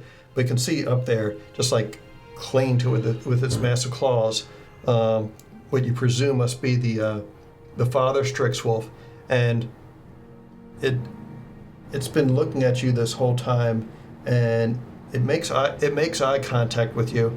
It just kind of ruffs its feathers and fluffs up larger, and then off in the distance you hear the mother give another call, and it slowly relaxes, climbs up onto the top of the bough, and then there's a as it just swoops away and glides off through the dark air Okay. away from you guys. So both of them have left? Yes, all of them left. Is the merchant's wagon a little bit of a smaller wagon, I guess, than what ours is? We'll have the two nobles push it over. So Move away. it looks like it would be drawn by a single horse rather than two horses like yours are. It's got it's got like two I don't know what the hell you call them, two yards coming off the front of it that would have, and the way they're designed, it looks like it should have been hooked to like a yoke for like either an ox or a horse or something like in the middle, but you don't see any sign of a horse or mount. It doesn't look like whatever was drawing it is around here. Yeah, I was just going to see if I couldn't, now that they're gone, and get down and grab the handles where the yoke would have been and just kind of muscle it over a little bit. And Well, can we get around it without having to? well, he said it was like really narrow, that Yeah, it's it would be a tight fit. fairly So, blocking the road. I mean, I'm not trying to like just flip it over and push it off the road, but just enough to like move it a little bit, just While he's give us a doing little that, clearance. I'm pawing through it to see what valuables are in there. That was an Okay, idea so as you're well. going over and looking at the dead guy, or you're looking at the cart? In the cart while he's trying to move the cart. It's a merchant's cart. There's got to be some things in there we could use. I'm adding more weight to the cart for you to move. All right, so let's see. I think you had said that Not you were much. trying to move the Yeah. cart further You up can't a weigh bit that before you much. did that. Say that again? You had moved the cart up a little bit further before you did that? Yeah, So- yeah. okay. Because we Okay. started to approach. It was enough to get her attention and make her leave, and Yep. so that was. All right, so you're pretty much just left inside the cart while Frogger is rummaging through the I said, cart. Marlo, we're gonna see what's going on out here and see what the damage is, and Okay. see if we can get this out of the way. So you're just staying inside, or what are you doing? Okay. Remember, my contract states that anything I find outside of this, I get to keep. Okay. So what are some things that you think you might find in this merchant's cart? You notice that there's like vegetables and fruit on the ground already that have been like left here for whatever reason. But what Either other things do you his think you might find? Strong box with locked strong box, hopefully, or a little pouch of coins if he had any. If it's like a vegetable thing, some undamaged vegetables for us to add to our little stash of food. So you do find a number of undamaged vegetables. Not enough to have filled up the cart though. It looks like there's definitely enough to feed you guys for a few days, but nowhere near the number of bushels that should be in a cart of this size to actually go to a market. I wonder And- if they were returning from their market. So Well, another interesting thing you notice is typically on these carts, you would keep your strong box under the bench on which you're sitting because Yeah. who's going to steal something right from out under your ass? But as you're inspecting the cart, it looks like it's been busted out of there violently. So it probably was not killed by the strick wolves. Yeah. So the strongbox is also just gone. Yeah, it looks like somebody Moved it looks like it's been hacked out of there by by something. So the strick wolves were just taking the opportunity Scavengers. and scavenging. So we might have other issues. There might be bandits around. We should I'm gonna get this see out of if the way they and- left anything on the guy. I'm assuming they stole everything that he has, but Are there we might have any missed kind- something. Yeah, are there Like any a kind hidden of Right. pocket or While a- they're doing this, give me an instinct roll, please. And I want to inspect the body of the merchant. Ooh, It's- critical. Critical, nice. Mark a hope. Okay, and then wasn't there something else I was supposed to do with a critical? Well, you mark hope and And you lose a stress. yeah, Oh, stress. you shouldn't have any stress because Alright. these were the ones those were the two who were stressed out about whatever. Well, we were stressing him out because Oh yeah, She's not stressed. yeah. She is no longer stressed out by their shenanigans. So let's see. So critical success. As you're wondering what the heck's taking these guys so long, you're kind of looking out the carriage windows, just musing about what magical properties you might be able to eke out of this forest, when you notice one of the bushes blink at you. So I am going to prepare for an ambush and yell to my cohorts to prepare for an ambush. Yep, you guys hear the sounds of branches snapping and turn to see 4 thistle folks sneaking through the underbrush. Thistle folks. Yep. Let me get these guys on the map here.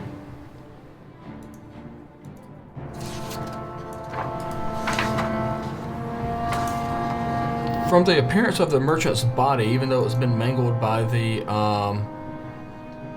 whatever the wolves were, can I tell if these are the things that attacked and killed them? Can I tell if it? So, seeing them, you can see that these creatures have, they almost look like they're made of, some of them look like they're made of brambles. One of them, which is larger than the others, looks like it's made out of like vines. And then there's another that looks like it could almost pass for a human, except when you stare at it real closely, you can see that its face is wooden and its hair is like pieces of broken bark that have been slicked back. And while you're fairly new to these lands, you can see by looking at them that some of these guys, like the smaller ones, they've got like spines for fingers and burrs coming off of them. The one that looks more like a human, it's got like sharp sticks for fingers, and the one with the vines, it almost looks like it's got like pieces of like flint and rock that it's wrapped its tendrils around that could almost function like axes if it needed to. And you suspect that with its vine-like composition, it might be able to reach a good bit further than a human might with a similar weapon. So, in a whirlwind of cracking branches and you see these 4 thistle folk jump out of the brush alongside the road. It looks like the overturned cart was an ambush, and they stand surrounding you. How do they look as far as like abilities or strength compared to me and my companions? As far as So the Threat assessment. Yeah. So this guy over here is the most human-like looking one. He looks like he's about of a similar stature to like you. This one over here, the one made out of vines, he looks like he's not quite the size of a giant, but he is noticeably larger than the others. He's more built like maybe more built like Jacob than Landon or myself, say. Mm-hmm. And then these other guys, they're a bit on the scrawnier size, maybe more like maybe closer to Marlowe's mass. So lighter in weight and spindler. What's your name again? Barnacle. Barnacle. Yes. You're Derek, right? Barnacle, Marlowe. It looks like we might be about to get into it. I'm gonna climb on top. Prepare yourselves. I'll climb on top of the carriage. Okay, you climb up on the roof of the carriage, sure. Now one of these allowed me to hit 2. Let's see.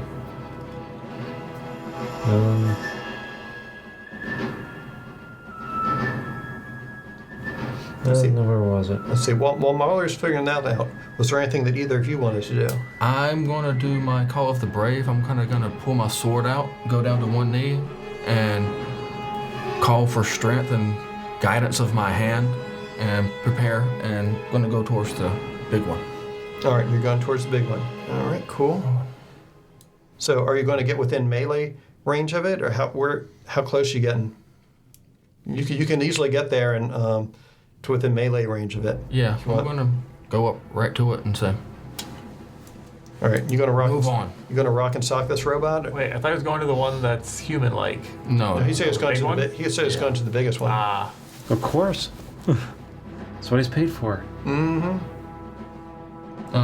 So if I decide to face off against a dangerous or foe that looks like he may outmatch me, and I do a ritual or make preparations, I can either clear two stress and gain 2 hope.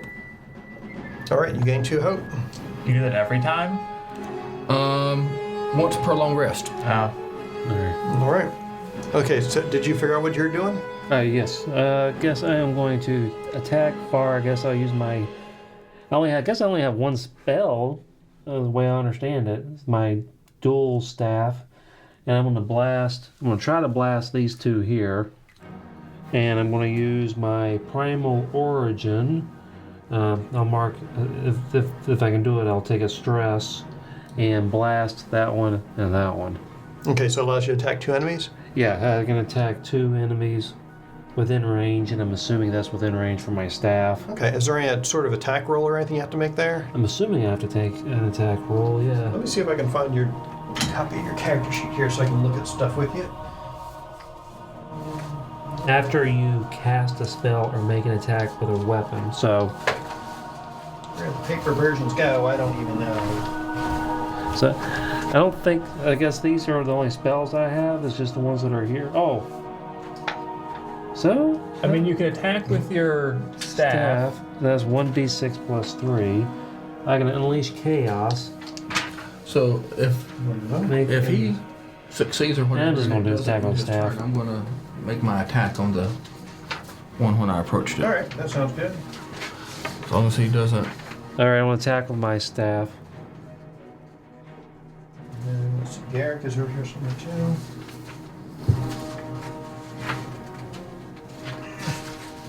Interesting. Yeah, it's a Right.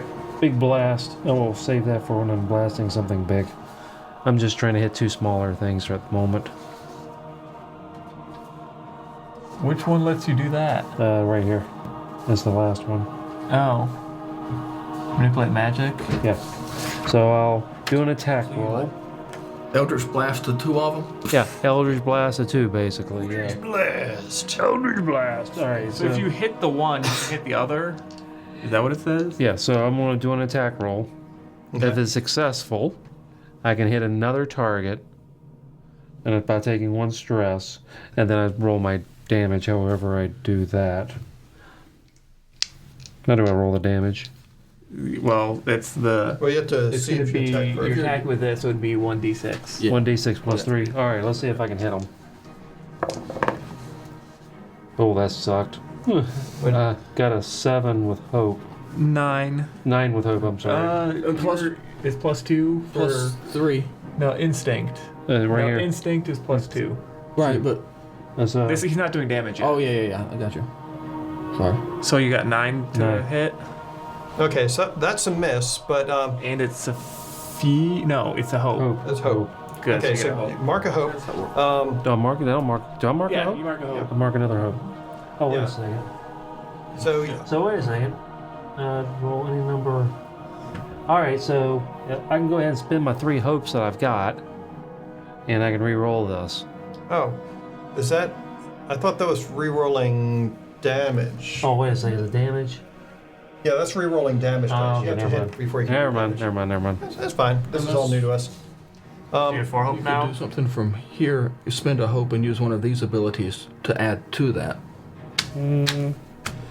Royal Mage, not on my watch. Can I make a?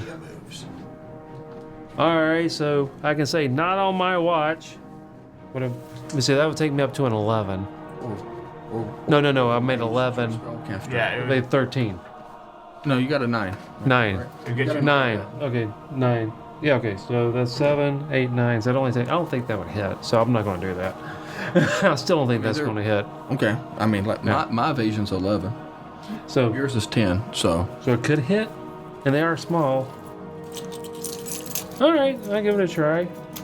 All right, I'm going to say. Attack my minion on my watch. Yeah, that's exactly what I'm going to say. Okay, that sounds And good. I yell back, I'm not your minion. Yeah, And that'll take me up to what we say, 11. Mm-hmm. So does an 11 hit? it comes real close. It goes right past its head, and you can see the sticks that like comprise its body kind of shudder as the magic energy like just barely whips past them. Let's see. I'm trying to. Jim moves. I think. okay. We've tried everything, and it was hope. It was hope. Yeah, we got hope out of You it. got That's hope. good. So you But got since- one. So you gained one and lost one by using your experience. No, I don't I do that? What is Yeah, He because you didn't did your use- experience with the Oh, hope. okay. He used one of his experiences. So I'm back where Yeah, I he started. used one hope. He used one hope to trigger the experience. Okay. Now, So- since you missed the which one was it you were attacking? I was the one on the right is This one over here. yeah. Okay, so as you like shoot at it from the top of the carriage, it kind of gives a, and it runs up and tries to and dives under the cart, hiding from you for the time being. And you're not sure what it's doing down there. Okay, what are you up to? Barnacle. I'm going to wave at the human-like one, duck underneath that cart, Okay. take a stress to do my shadow step, and then appear underneath the cart next to or behind the the small one underneath the cart. Oh, so you teleport back here underneath the cart. Yeah. Oh, that's And cool. he did not see me coming, so I'm gonna spend Nope. a hope to see they don't see that coming, or they don't see me coming. They do not. Definitely not. And then I'm going to, so I'm cloaked. Because when you reappear, you're cloaked, which means, does that have anything to do with attack rolls? Your evasion, I would think. Let's see. You're cloaked. I'll say you can roll with advantage since you're cloaked. Let's do that. So go ahead and add a d6 to whatever you get. So I succeeded with fear, Okay. and that's 19. Well, nice. All right. Oh yeah. It doesn't see you coming. You can lay into Oh, this. sucker. 21 with they didn't see me coming. Yeah. You're able to lay into it. And then I need to find a D8. D8 plus 1, and then a D6 because I'm cloaked, and I get, where did it say cloaked? Sneak attack, because I attacked while I'm cloaked. Nice. So that's 7, 8, 9, 10, 11 physical damage. 11 physical damage. All right. So you stab at it from behind. Let me mark some things on here so I can keep track of these guys. I aim for its spine.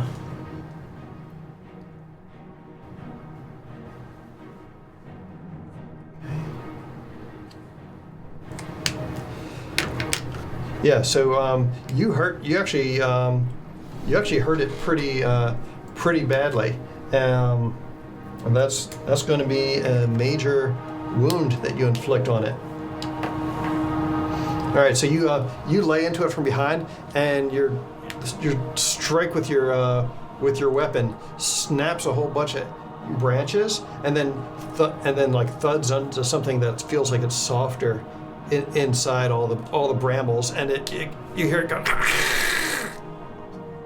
And since you rolled with fear, I'm going to spend a fear now, and it is going to turn around and rake at you with its claws, attempting to get you off of it.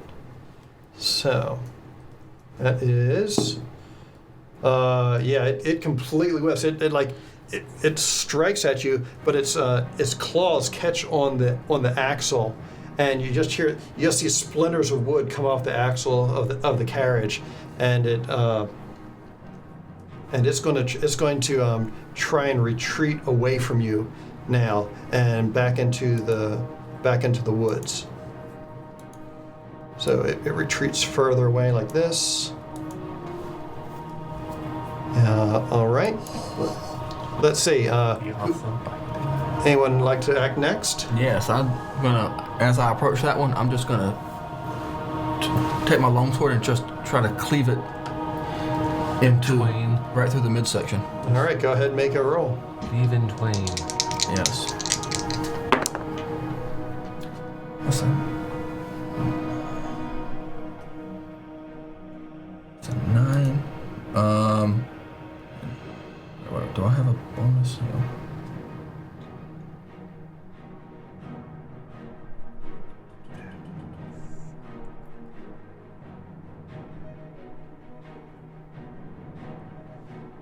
What you got? Oh, I will use a. I don't know what he has, but I'm gonna use. Oh, that would be for damage for hit him hard. I got a 9 with fear. A 9 with fear? Did you have one of these that adds to it? Oh, wait. So, yeah. So, Agility weapon? yeah. It's an agility melee weapon. So your agility. So then that would be an 11. 11. You might be agile, but this guy isn't a slouch. As you swipe at it, trying to cleave it in half, it whips one of those like stone axe heads around and just parries your attack aside. And you said it was hope or fear? Fear. All right. Foul beast. And it will. I'll take a fear and I will spend a fear as it tries to continue with the movement of it blocking that and just tries to spin it around over its head to try and catch you across the jaw. So let's see. That is going to be a 20, Oof. which I'm pretty sure hits your evasion, correct? Barely, but yes. Just barely? All right. When do you decide to use the armor?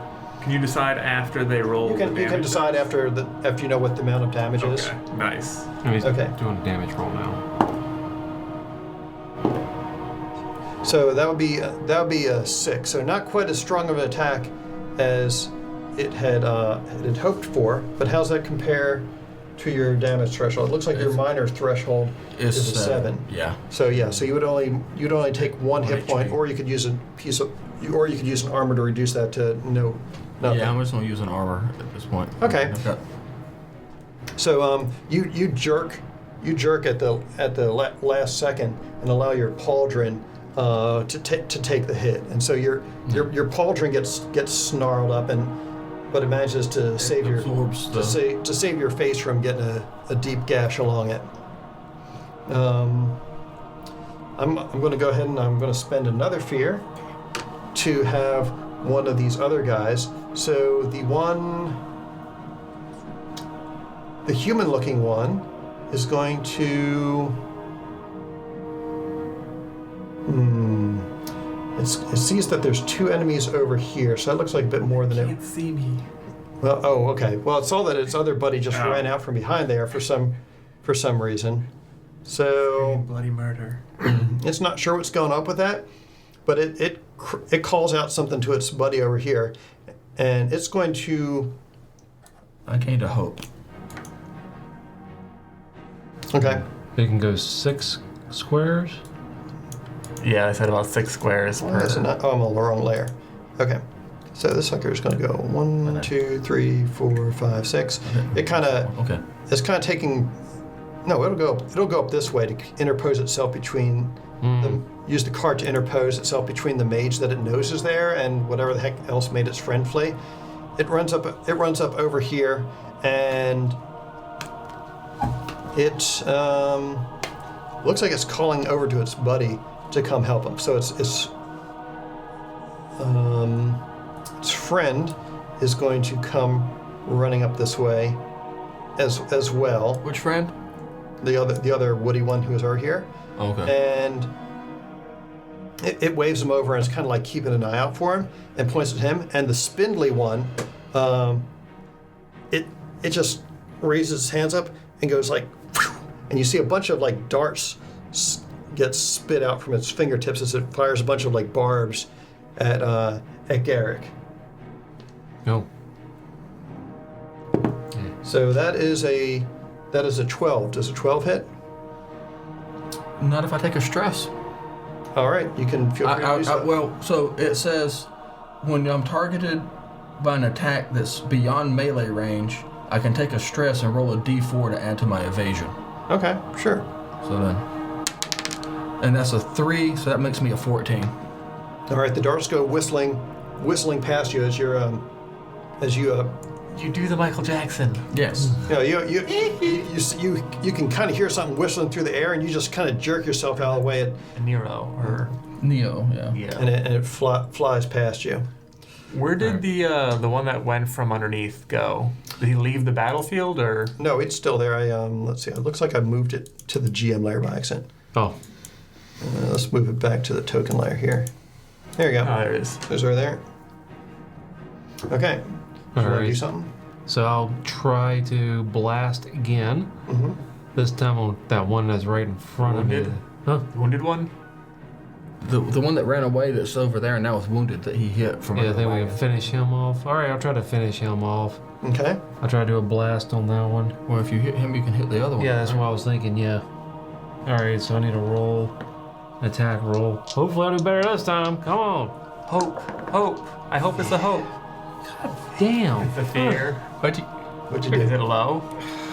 What have you done? What do you? I rolled a six with hope. Oh, thankfully it's hope. I mean, I might as well not even add the 2 to it because No. that's not going to do anything. Yeah, It'll keep your hope. its difficulty is a little bit higher than Yeah. 8, so yeah, that's fair. But hey, at least you got a hope. Can I do anything with a fucking no? Again, I missed. Shit. It happens. Let's see.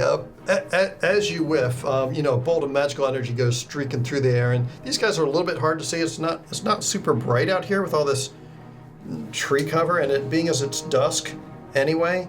Yeah, it's usually a little bit harder to see at dusk, so you have a hard time picking it out of all the undergrowth, and your attack goes wide. So it sees that bolt of energy fly past it, and knowing that its life is in mortal danger, it spins around and just like tries to fling a bunch of barbs at you and try and hit you. All right. Now you're on the roof of this thing, so you do have some cover, so it's going to be more difficult for it to hit. So I'm going to roll with disadvantage on this because you've got cover. So yeah, the darts go thudding into the side of the cart, and you're completely unscathed. All right. All right. Let's see. Anyone else? Can I hide and then go attack? Sure. Do I have to roll to hide? I don't know. Does it say you do? I don't know. I mean, unless it says that you have to do something in particular to activate it, then typically... If you're not doing your shadow walk that causes stress, I that's don't- different. Yeah. While you are out of sight from all foes and they don't know where you are. Okay, no. Well, it knows where you are right Yeah. now. So I'm going to just go. I don't want to get another stress for that. I'm gonna save that and just go attack him. Okay. Are you rolling up on him, or are you doing a ranged attack? What you up to? I'm gonna roll up on him, Rolling up. or I'm gonna hop up on him. I don't roll. No. You hop on over there. Doing your frog roll. Oh, are you kidding me? What have you done? I got an 11 and a 12 with fear, of course. So that's 23, 25 to hit. Hey, at least you're That's a hitting damn something. good. That's a damn good hit. Let's see what your damage looks like. And then it's only going to be a d8 because I'm not hidden. 4 damage. 4 physical. 4 physical. You don't add anything to that? No, because it's not a sneak attack because no one's next to him and I'm not cloaked. Well, this sucker was already damaged. So how do you want to do this? I want to hop up right in front of it and then stab it underneath the chin into the brain. All right, I just toss it down. you do exactly that. You come right at it, thrust your dagger up underneath his chin. It pushes past one of some of the twigs and whatnot. And it's a lot more flexible under there because it's an area that has to be able to move. And you feel it connect with something. And even though it wasn't a real deep, powerful cut, it's enough. And you hear the branches just kind of before it goes limp. You just toss it into the earth. So very nice. Seeing that it's one of its compatriots fell, I'm going to spend fear, and the big one is going to try and just push you away, and get you to back off. So it's going to spend a fear, and it's going to make an attack roll against you. And it's me? Mm-hmm. Okay. That is a 13. Does that succeed or not? And it's in melee, right? Yeah. Yeah. So let's see.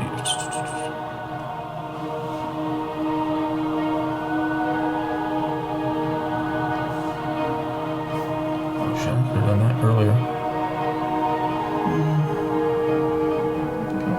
No. Yes, that succeeds. All right. So you see it.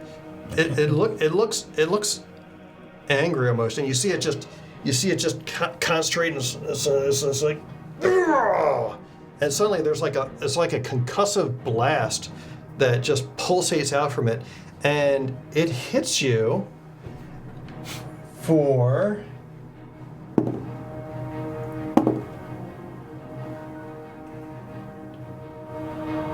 It hits you for 11 points, and you go flying. Uh-oh. You're gonna hit the cart. You go flying over the cart and land in the bushes on the opposite side of the cart. That was 11 points. So that's a major hit. So Okay, you're using. I'm going to use one armor. So that'll. What? That's 11 points. Mm-hmm. So reducing it by 1 is not going to put me down a level. No, so. it reduces my threshold. So you would mark instead of taking. So at 11 is major damage. So you would mark 2 hit points. So if you were to use armor, that would reduce it to only 1 hit point. All right. Yeah. So. Okay. Oh, okay. Just. I was looking at severe. Yeah. Well, yeah, everyone's threshold is different. So. Yeah. All right. So I do take an 1 damage. Yeah. So you get booped. Yeah. Not off the map, just across it. You All right. bastard! I'm gonna try a blast again. All right. Try the one that's right in front of me there. So this one That was dead. this one got defeated. So let's put a little X through that guy, if I remember. The that. Sasquatch-looking guy is dead. Let me do the thing. The one closest to you is dead. Yeah, no, He's that talking about one. the one in front of him. Which one? In front of the horses, like the goes straight from the horses. That's one of us, isn't it? This is No, the dead guy. That's the dead guy. Oh, that's a dead guy. Merchant. The 2 enemies are behind the cart And the or over to the right of the No, cart. wait a second. in gold, the gold rim. You're saying that one's dead? That was the merchant. That's the merchant. dead Oh, merchant. that's the merchant. That's why. Alright. That's why he's lying on his side. So I'm gonna blast the big guy over here then. All right. Seeing your friend get booped, you decide to retaliate now that you've got a clear shot without risk of hitting your friend. Come on. You got what? I mean, I gotta roll something over 50% here. Theory. 14, 15, 16. I mean, That's a hit. Ah! With hope or fear? Hope, right? Fear. With fear. stop giving him more fear. Yes. Alright, so I am going to go ahead and unleash chaos on this guy. Can you do both? Yeah, I'm going to go ahead and use both of these. No. Can you use Unleash Chaos and the other one? The one where he does the manipulate magic? know. I guess so. Because he has the one where he can add a second person to the attack. Or second target. So can I do that? Can I unleash chaos? That means I can add a D10 for each one of these. I'm assuming it's only to one person though, and then the second person. oh, wait a takes second. it. For one of mine, it's like once per long rest. They just make sure it's Goodness. usable Okay, over so and at the over. beginning of a session, place a number of tokens equal to your spellcast rate on this card. Oh, I could have used another Make a plus 2 spellcast here. roll against a target within far range, and spend any number of tokens to channel raw energy from within yourself to unleash against them. On success, roll a number of d10s equal to the tokens you spent, and deal that much magic damage to the target. Mark a stress to replenish this card with tokens up to your spellcasting trait. So, did you use any of those tokens yet or not? No. No. Okay. So what I'm asking is, can he do that? And then he has the what's the Double. other spell that So lets him? Primal Origin, one of the things I can do with Primal Origin is I can Is take a to- stress to hit more than one target. So would he be able to do both? Well, yeah, I mean, that's what it looks like you have to do, because, like, No. So, so it looks like after you, well, it says after you've cast a spell or made an attack, You may. which, and it sounds like he's casting a spell, because Yeah. what he's cast Yeah. as a spell. So after you cast that spell, you could, that would deal, let's see, after you cast a spell or make an attack using a weapon that deals magic damage, you can mark a stress to do one of the following: extend the spell or attack's reach by 1 range, gain a +2 bonus to the action roll's result, double a damage die of your choice, or hit an additional target within range. So yeah, you pretty much that pretty much has to take effect so when you're doing something else. I can do. so you don't have to. You don't So, have to, but you can. I can add the D to the 2. I was going to spend both of these to add 2 D10s to my damage roll, and then that'll get both of these guys with that, right? Do they So, take the so same damage? you're No. So you're trying to do like damage roll. so you want to do so you're saying you want to do like 2d10 extra damage to that dude? Is that what you're It's saying? not extra, I don't think. So I think this spell is what you're casting, not that.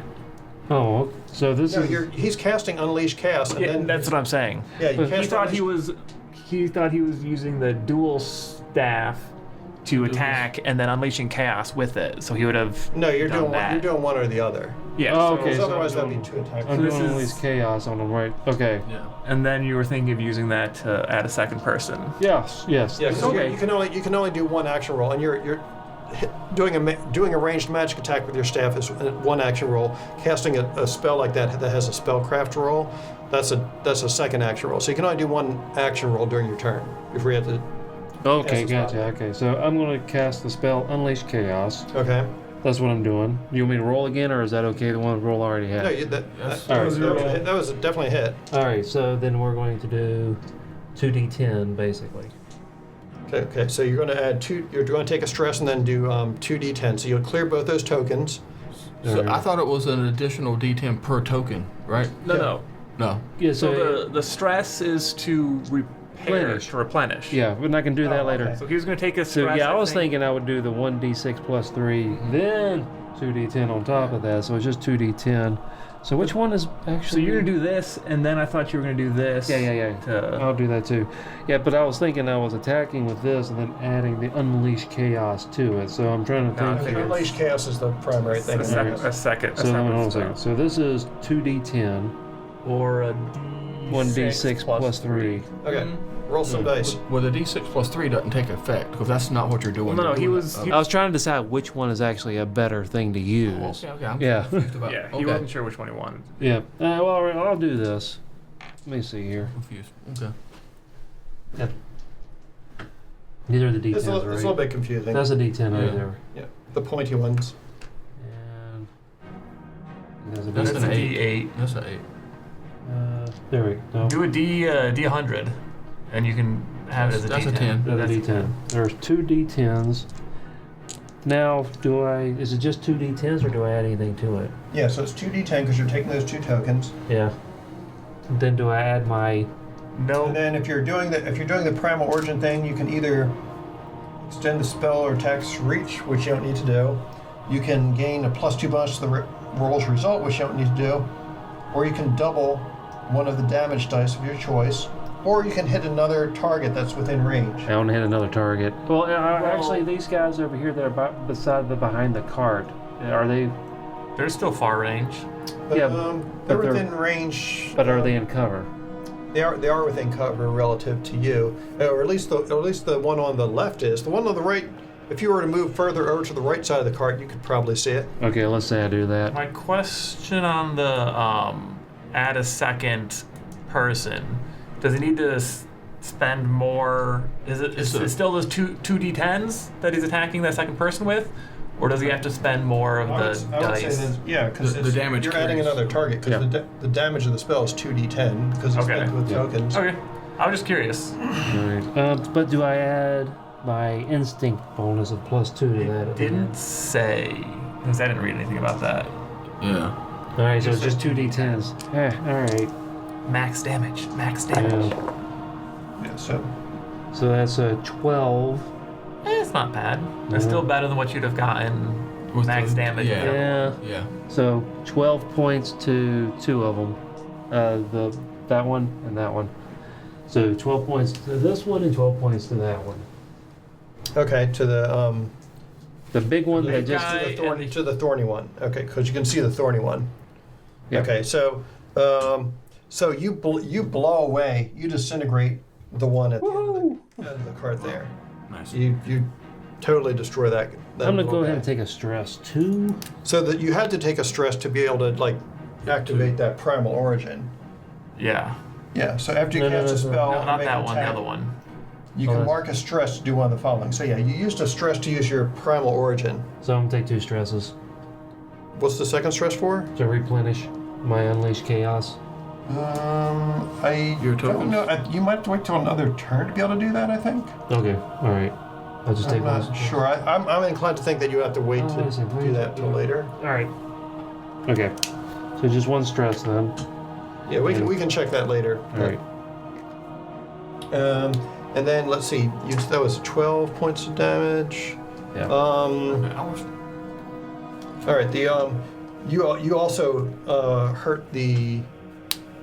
also hurt the leader pretty badly too. Like you see your spell hits it and it like fries off a whole bunch of vines from it, and it recoils in pain from your magical attack. Can I get down and take cover behind the cart? Sure. I'll do that. All right. You blast him, and then you Take cover behind the cart. you hop down from above. Give Wherever seems like be sensible for me to go. Sure, that works there. Alright. And let's see, was that a roll with hope or fear that you got when you did that? I think it was fear. Fear. Fear? Seems like that's all we do. Yeah. Oh, Got one yeah. hope. Nice spent it. Yeah, I don't remember what I. All right. So the humanoid-looking one, hearing its friend howling in pain, it runs over to you, and it's going to try and skewer you, and I'm going to give it advantage because of the fact that you're knocked on your ass after just having gotten blown through the air. So that's an 11, 12 to hit. Does 12 hit? What's your evasion? I think so. Yeah, my evasion's 11. I'm trying to see. I don't have anything that gives me anything. Yeah. You had Armor's a got damage. stress thing that could boost your AC, didn't you? A stress? Didn't you have something that you could take a stress to boost your armor or evasion rather? If it's something beyond melee range. Oh, okay. If he ran up on me and he's attacking me direct on his melee, I can't do it. Okay. It's got to be from a distance for me to do it. That's I see it coming when you're targeted by an attack made from beyond melee range. Yeah, this guy rolled right up on you. Yeah. So okay. So much for that. So he whacks you one, and that is going to be, let's see, 1d8 plus 5. That will be 6 points of physical damage. No, that would only be 1, but I'm gonna use I'm burning through my armor, but I'm gonna use it and negate the damage. All right. It tries to stab downwards at you with its like claw like hands, but you Kind of hold my sword up and you just sort of block it with your So sword. do you just take one off your armor, or do you take a stress each time you do that? No, Just one off your armor. Just one off the You have armor? your armor Okay. counts. So when I run out of those, I just can't Yeah. deflect anything any longer. Correct. How much Your, armor do you have? I've got 12. Okay. No. Wait. It says a number in your armor. Your thing. armor is 3, so that was your last point of armor. Your armor is the number in the shield. Yeah. Right. I thought that you're marking these off as you use it to Yes. deflect. But Yeah, so you've marked 3 now. 3 equals the number of armor you've got. So that was your so last. as you that was get your better last armor, I think you'll get more. So what if I go into combat again later? I'm So still- during have to do a during downtime activities, you can repair your armor. Short rest or long rest. Oh, okay. Is there okay. a limit to how many you can repair his armor? We'll get to that when we get Yeah. to that, Yeah. 'cause I don't remember. All right. Yeah. A D4 plus tier for short rest. Maybe you should not take it just take the 1 point of damage. All armor for long rest. It's fine. It's a teachable moment. Yeah. Okay. Well, Alright. yeah. All right. Let's You see. go next so you can get up. So Not feeling on the ground. I'm going to spend a fear to have the big Ow. guy go.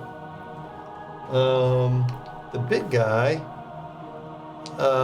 it noticed that its buddy to the south just got murked, and it feels like the guy that it just booped is probably in good hands. So it's going to charge in this direction,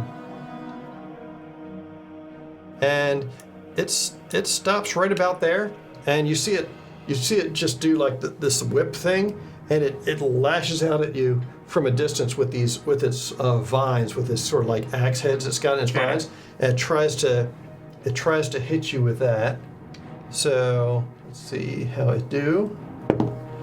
That is a 22. Jesus. As it whips around, it just brings it and like cracking right down on you, and that's going to be 5 points of damage as it catches you alongside the Yeah, shoulder. it's minor damage. So you know what? I might as well use an armor to negate it. All right. Let's see. Back to you guys. I'm So gonna. I just duck underneath it, or use my pauldron to block it. Very good. You bastard! I get up and I just try to drive my sword like. Go ahead and make an attack roll. Nice. 15. Hope or fear? Fear by 1 point. Stop doing.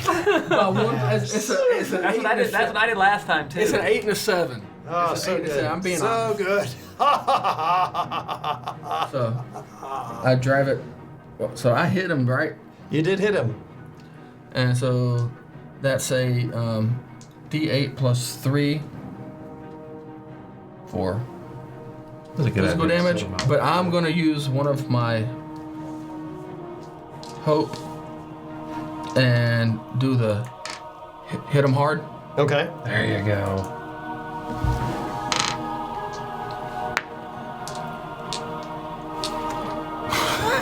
What have you done? It just landed flat and didn't even move or anything. So it's a 1 plus 3 and then plus my 2, so 5. 5 points damage. Yes. Is it physical or I'm assuming physical? Yeah, I'm pretty sure Physical. physical. All right. This guy had not yet been damaged, but you gork it on the side and kind of wrench your blade and snap off a whole bunch of twigs from its side. And it kind of winces, not real dramatically, but you can tell that you heard it.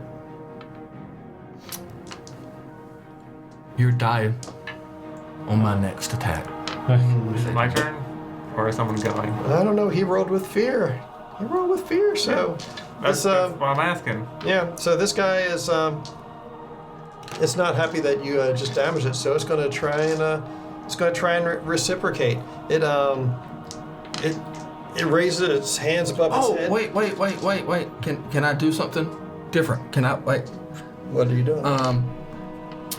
Not good enough. When you roll your damage dice, you can re-roll any 1s or 2s. Sure, go for it. I forgot about that. Yeah, go for it. Does that a stress, or is it just you can do no matter what? It's just an ability that I have. Nice. And Cool. that 1 turned into an 8. Oh shit! And so it that's became another a 7 plus points damage. 5. No, it instead of being 5 points of damage. I re-roll the 1, so it's 8 plus 3 plus 2, so it's 13 points of damage. Sweet.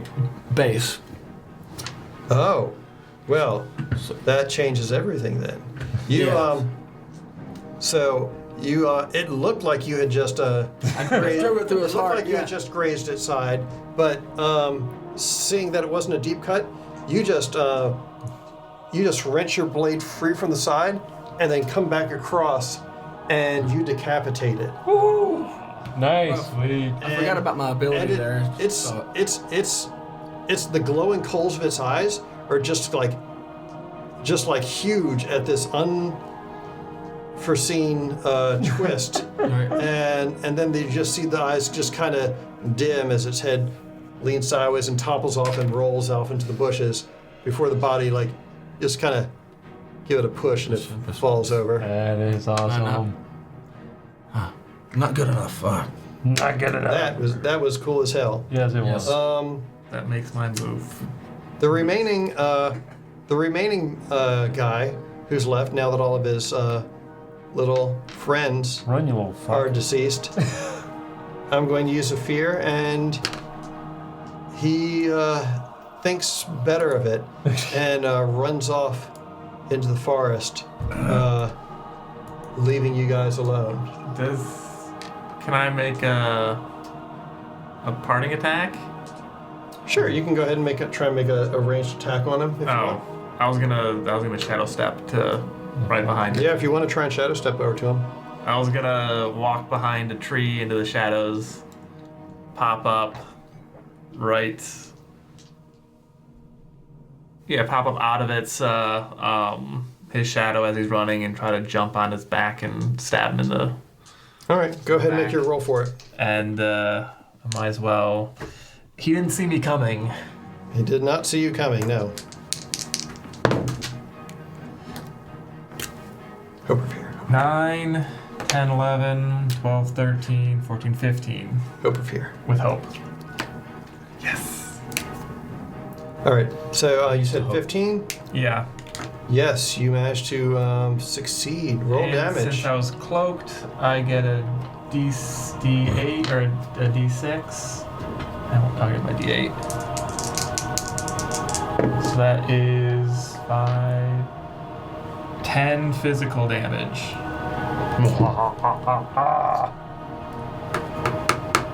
10 physical damage. You Brutality. you finish it off. How do you want to do this? Fatality. I want to just, I want to jump from behind and then just stab him in the skull. All right. You it's not fancy, but you just you cast self yeet. Come out of your short range teleport. Drive your sword down through the top of whatever passes for its skull, and it feels like stabbing into a fresh pumpkin. Like there's definitely some resistance there, but after you get through a couple inches, it's just like it shoves the rest of the way as you're into like whatever is in the interior. Yeah. And as you twist your blade and wrench out, there's like just a spurt of like this kind of brownish juice that comes out of it, and it just And I ride it down. you ride it down all the way and do a tumble at the very end, and Ta-da! Thank you. Thank you very much. Oh, I need to take a stress for that too. all right. Well, we Very all killed good. one. Yeah, we wiped him out. No, I killed 2. Oh yeah, you killed 1. I killed 2. I You killed killed one, yeah. Not too shabby. Very good, gentlemen. Yeah, all these different abilities and things to look over. I is getting know, kind of I trying like to- it. Yeah, this is interesting how it goes back and forth like that. Yeah. It's Yeah, it it's is. kind of cool. I'm glad I remembered before I let you. Yeah, actually I attack me. don't feel like it's any faster than D&D. Like we still spent about an hour in that combat. Oh wow, it did. Didn't feel like an hour. No. I know it didn't feel like it, did it? But that was kind of cool. Yes. All right, so let's see here. I like the way you set yours up, John. So you're like, now I know exactly which ones are which without having to look. I don't have mine in any order, but it would be neat if you put them like. Oh, I thought that's what you D6. did. I was like copying what you Yeah. did. All right, if you guys would like to describe a montage of your remaining journey, to the village of Hush Well, through the Sablewood. On the way. Did they have any of the stuff from the merchant on them?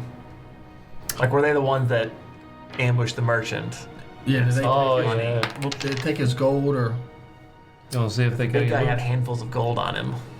So, you guys reconnoiter the area, and yes, it looks like they did, in fact, take the coffer of wealth from it, and it got busted open, and it looks like it was all dumped on the ground, and then just kind of like covered over with dirt and twigs. But it was such a fresh hole that it wasn't real difficult for you to find, and you're able to dig it up. And I'm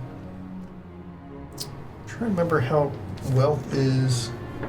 Handfuls of gold. So you Handful bags. Billions. so A you chest of gold. you end up recovering about a bag's worth of coins. So yeah, you can mark down a bag's worth of coins. Yep, that 10 handfuls. So So you can either one of you can mark down a bag, or you can split it up. Did we all Even- find it together? Evenly. yeah, well, I found only 9 handfuls of gold. So we'll split it evenly, 3 each. As someone gets an extra handful. Someone gets an extra handful. so No, what are you talking about? There's only 9. There's Yes. 9 handfuls. so what do we put on our? We'll go. Yeah. So Yeah, what- so add 3 you can handfuls. mark 3 handfuls of here on your sheet. And you should have already had one. Oh, I Everyone didn't started see with that. this. I started with 2, just so you guys know. How many did you start with? You said. 1. You start with One. 1 handful. So I'm adding 3. 1. So you have 4. I happen to start with 2, just so you guys are aware. Because of your. So sketchy. So sketchy. He is a sneaky one. Yes. Well, the path leads you guys further in. What? Can we take a rest on the way there? I don't know if we should be resting in this area. But Okay. we could- Alright. Probably keep an eye I was out. like, you took a lot of hits over there. That's why I was asking.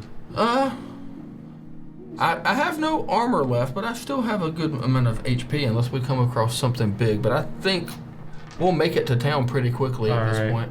All right, we'll chill. We think. He's gone full OCD. Got That's what? like something I would do with M&Ms. What's he doing? Putting them all in putting- order. That way Oh, we can I find them. put Four, mine. I six. put mine in order per group, so it's D4 to Wow. D20. So shit, Caleb's the only chaotic one here. Wow. Well, I guess I am too. Much it's all spread out. This is Nice. 12. All right. Well, the path leads you guys further into the forest until you spot a large stone pillar carved top to bottom in ancient dwarven symbols. This denotes one corner of the peaceful village of Hush. When you pass beyond the stone marker, you feel a small sensation like the pop of a bubble, and then the sounds of friendly chatter become louder. Ooh. Through the trees of Sablewood, though the trees of Sablewood are unchanged here, there's a distinctive safe and comforting air. A few smiling faces turn to you as your carriage rolls in, waving or casting a warm greeting towards you. There's lively music drifting in your direction from the tavern at the center of town. You know you need to find someone that was described to you as the White Fire Arcanist, or Arcanist, as you prefer. Marlo, how do you prefer? Arcanist. Arcanist? Okay, so Marlo tells you that you need to find someone known as the Whitefire Arcanist to deliver the package from Duchess Rowan. So what would you guys like to do? Does anyone have any damage? I've got 1 HP of damage. And he needs to fix his armor. Yeah, it's I'll have not to worth it. do that while resting and. I'll inspire someone later. What? I have inspirational words. Oh, I thought you said spider someone. I was like, what the? Oh, no, inspire someone later. So, In spider. Marlo will. You said they're just gonna pick You're gonna out find somebody. a white arcanist? Marlo's gonna pick out somebody that's dressed in more finery than the others. That one's wearing white.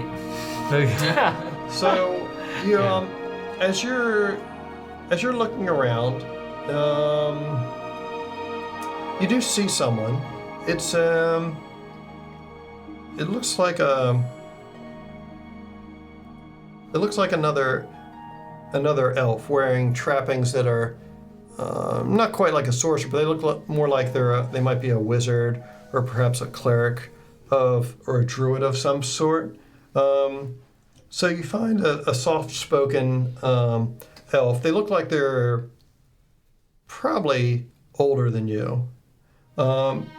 And he bears you can see that he's got a few scratches, like old scars on his cheek, like maybe something had injured him in battle at one point.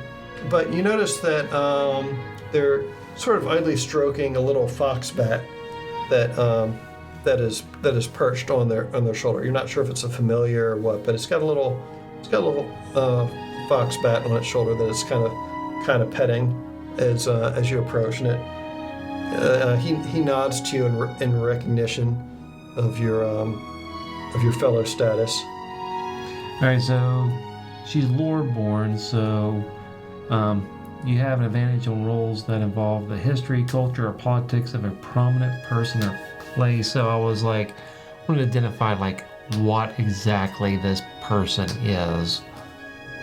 So it looks like they're probably a druid of some sort. A druid? Okay. Mm-hmm. So and an elf and a druid. All right. So yeah. she would. They say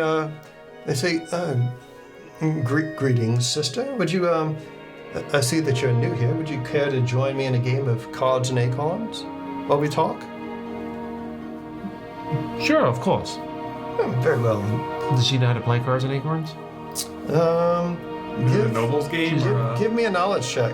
Alright, a knowledge check. Alright, hold on, look at the paper. Alright. No fear. No fear. Have no fear. So, it is with hope. It is a 10, 12. Well, you seem to recall learning this when you were at the college that you attended, where you learned your abilities. There were other folks from outlying villages who, even though they came from a somewhat more rural background, they were still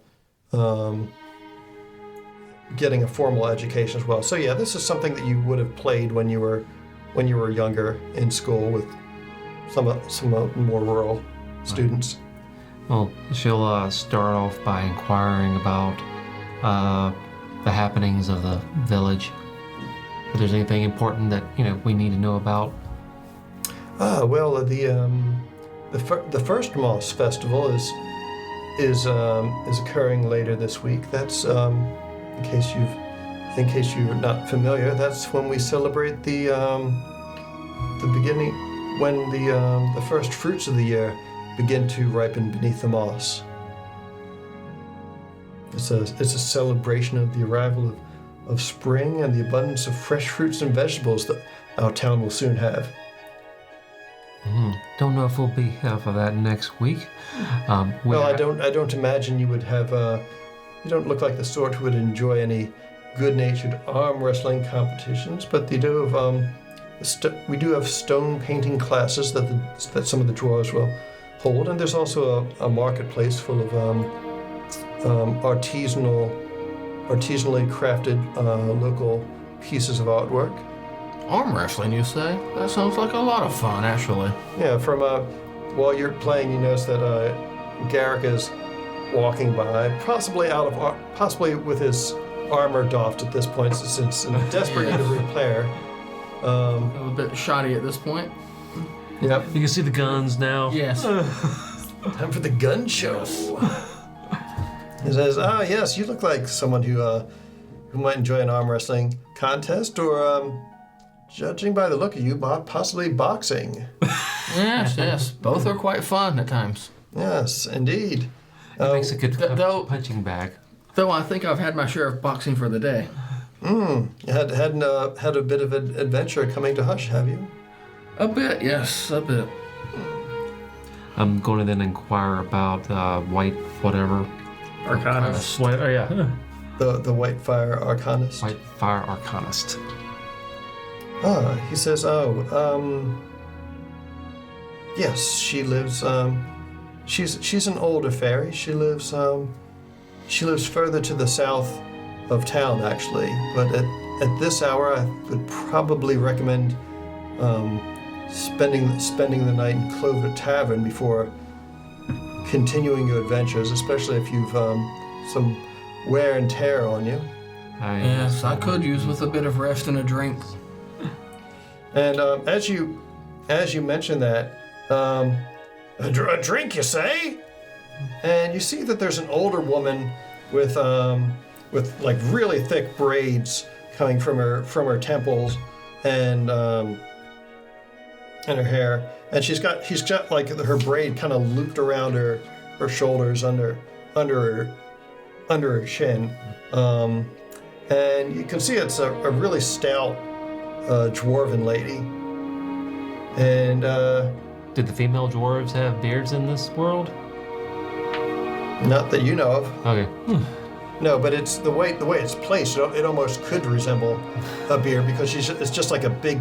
It's like a massive freaking braid like this, and she's got all grown together, wrapped around her shoulders. So it's like she's wearing almost like a scarf of her own hair, but she's just carrying a big old keg on her shoulder as she's standing there talking to you. She says, "Hey, so you want a drink, huh?" What have you got? She says, "Dwarven, the best." She just kind of thumps it. She's like, "On, where's your tankard, boy?" Do I have anything or available to? Yeah, it's you've traveled around enough that you know it's always a good idea to make sure you've got your own drinking ware on you with a lid, or make sure nobody can slip a little thing in there. Take advantage of it. She says, "Oh, come on, pretty boy." Oh, pretty Be boy. happy. Aren't you? To try to take. Yeah, sure. And she reaches up and she just clamps the tap in it and fills up your tankard. She says, "Don't waste a drop. That'd be alcohol abuse." And I wouldn't have any of that. I bet not. A big gulp of it. And she whips out one from behind her back, and as yours is filling up, she puts hers right under it. As you pull away, tops hers off, and then like. Well, then before I take a drink, I'm like, "Thank you, ma'am." She says, "Cheers!" And she just downs it and just maintaining eye contact with you the whole time. She reaches the bottom. And she's like, "Oh, it hits the spot." She says, "Hey, who made your sword? Looks pretty fine." Yeah. I say the name of a blacksmith that was from a town where I used to be in the military from. She says, "Oh, okay. Say, you from you don't look like you're from around these parts. You're not from Malatesta. You're further south, like Kemya maybe? Where?" In that general area. "Oh, all right. Cool. We don't see many of your kind around here, but welcome to Hush. Decided I needed to venture out and see other parts of the world. Where's your armor?" It's a little beaten up like me. "Is it? Oh, you want a hand with that?" Sure, I do need to take a rest and do some repair. Oh, sure, I'll help you out with that. I've got nothing else to do. I'm just kind of hanging around here. And you notice that this whole time she's standing, she doesn't set the keg down or anything. She's just like holding this it's got to be like a 20-gallon keg on her shoulder this whole time, just like not getting tired like I am. Right. So This might be death by snoo here. And on that note, I finish my tankard up and let's have at it and repair this armor and maybe a couple more drinks. that sounds like a great idea. He says, "No, you take care of yourself, little Missy. Don't let this guy cheat you at acorns and bark or whatever you're doing. Don't go for that elf crap." And the old guy just says, "See you later, Lhasa. It's been a pleasure as always." So I tell you guys that I'll meet you back at the inn as soon as I repair my armor and get things situated. I'll go with you. So I have a damaged armor too, so if she has time. As she sees you follow along, she's like, hey, short stuff, what's your deal? My purse is happy right where it is. I'm with him. She's a smart one. How are you now? Not that way. That's kind of weird. Just We're traveling together. a Oh, okay, traveling together. yes. We that- just came from Ken Karana Kankarana. says, oh, city slickers, huh? All right. Yeah, I get- watching acorns and barks or whatever is boring. Let's see. What is the name of that game again? Oh, Cards and Acorns. Cards and acorns. Yeah. And the older elf gentleman says, by the way, Hollython Fives is my name, and who might I have the pleasure of playing this game with? I am Marlo Fairwind, Marlo. That's a lovely name. and she'll also introduce herself, formally telling what region she is with and all that stuff. Oh my, you're from the Duchess's court, are you? That is most impressive. She seems to treat fairly with the Fae of these parts. Human that she may be, she is definitely Fae touched from what I hear. I dare not offer any complaints, that's for certain. And he kind of leaves off with you at that point. You guys play a couple rounds of your game, whatnot. As they're doing that, and you're kind of trailing off with them, you hear. It sounds like somebody walking behind you and giggling. I want to see if I can see who's anyone following me. So, go ahead and give me an instinct check. 12. Hope. Okay. Me. You hear it, and you notice there was somebody behind you, and then you turn around and it cuts off a bit. That's when it occurs to you, it's like, wait. And you look up, and you can see that there's a little dirty human kid who's up on like top of one of the village huts, who has just been kind of like ducking behind one of the eaves, looking at you. And when they see you, like, hi, Hi. What are you doing up there? says, I'm being stealthy. Yeah, you're doing a pretty good job. I know I've been following you since you entered the village, and you only just now saw me. That means I'm getting better at this. Yeah. Hey, look what I can do. And they jump off the eaves and they grab a vine that looks like it was hung across the pathway, that it looks like it's probably being erected to eventually hang some banners on. And they grab onto it and just sort of like it stretches, and they just sort of like slowly come down to the ground, and it stops about like 3 feet off the ground. They just drop the rest of the way, and with a thump, and they just pop back to their feet, and they stand right up to you and like, I think I'm taller than you. Probably. Yeah, I'm definitely taller than you. Nice. Like, are we friends now? Sure. Okay, what do you want to do? What is it to do? We should get food. Sounds great. Okay, you're buying. And you see, they're like, come on, last one in the tavern, loser. And they just start running off towards across the village. Do I know where the tavern is? Funny you should mention that. The Clover Tavern is a sight to behold, with 6 curving stories climbing from the trunk of an ancient tree. This is the heart of this community, and always crowded with music and good-natured conversation. Newcomers to the bar must take off their shoes and hang them over a line that stretches across the bar's ground floor.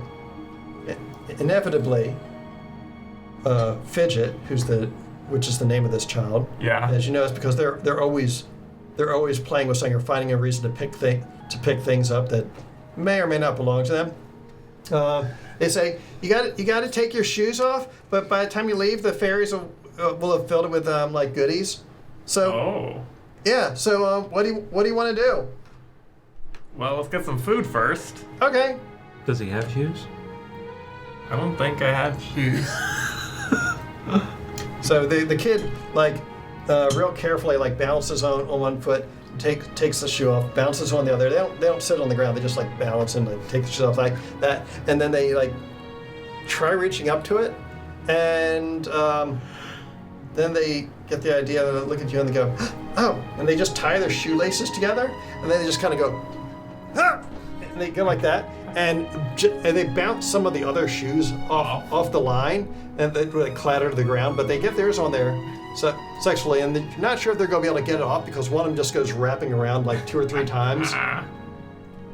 Nice. And come on, let's go. And they go running off towards some stairs that leads up to another level, and you get up to the second floor, and it looks wildly different than the first. So there's all sorts of interesting smells permeating the air up here. So what other than taking your shoes off when you enter this tavern in the hopes of getting goodies as you leave, what other interesting customs do you think these guys might have in this little town of Hush? Do I hear lots of conversations taking place, or is it more hushed and or is For a it town that's named Hush, it seems pretty loud? Seems fairly lively, not raucous like my neighbors with their overly loud exhaust systems, but pleasant conversation, like being in a restaurant. Customs do I think they would have?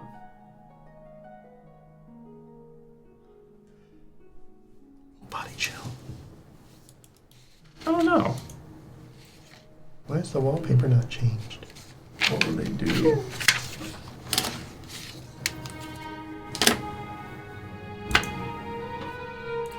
I have a different wallpaper on each monitor. What the hell's going on here?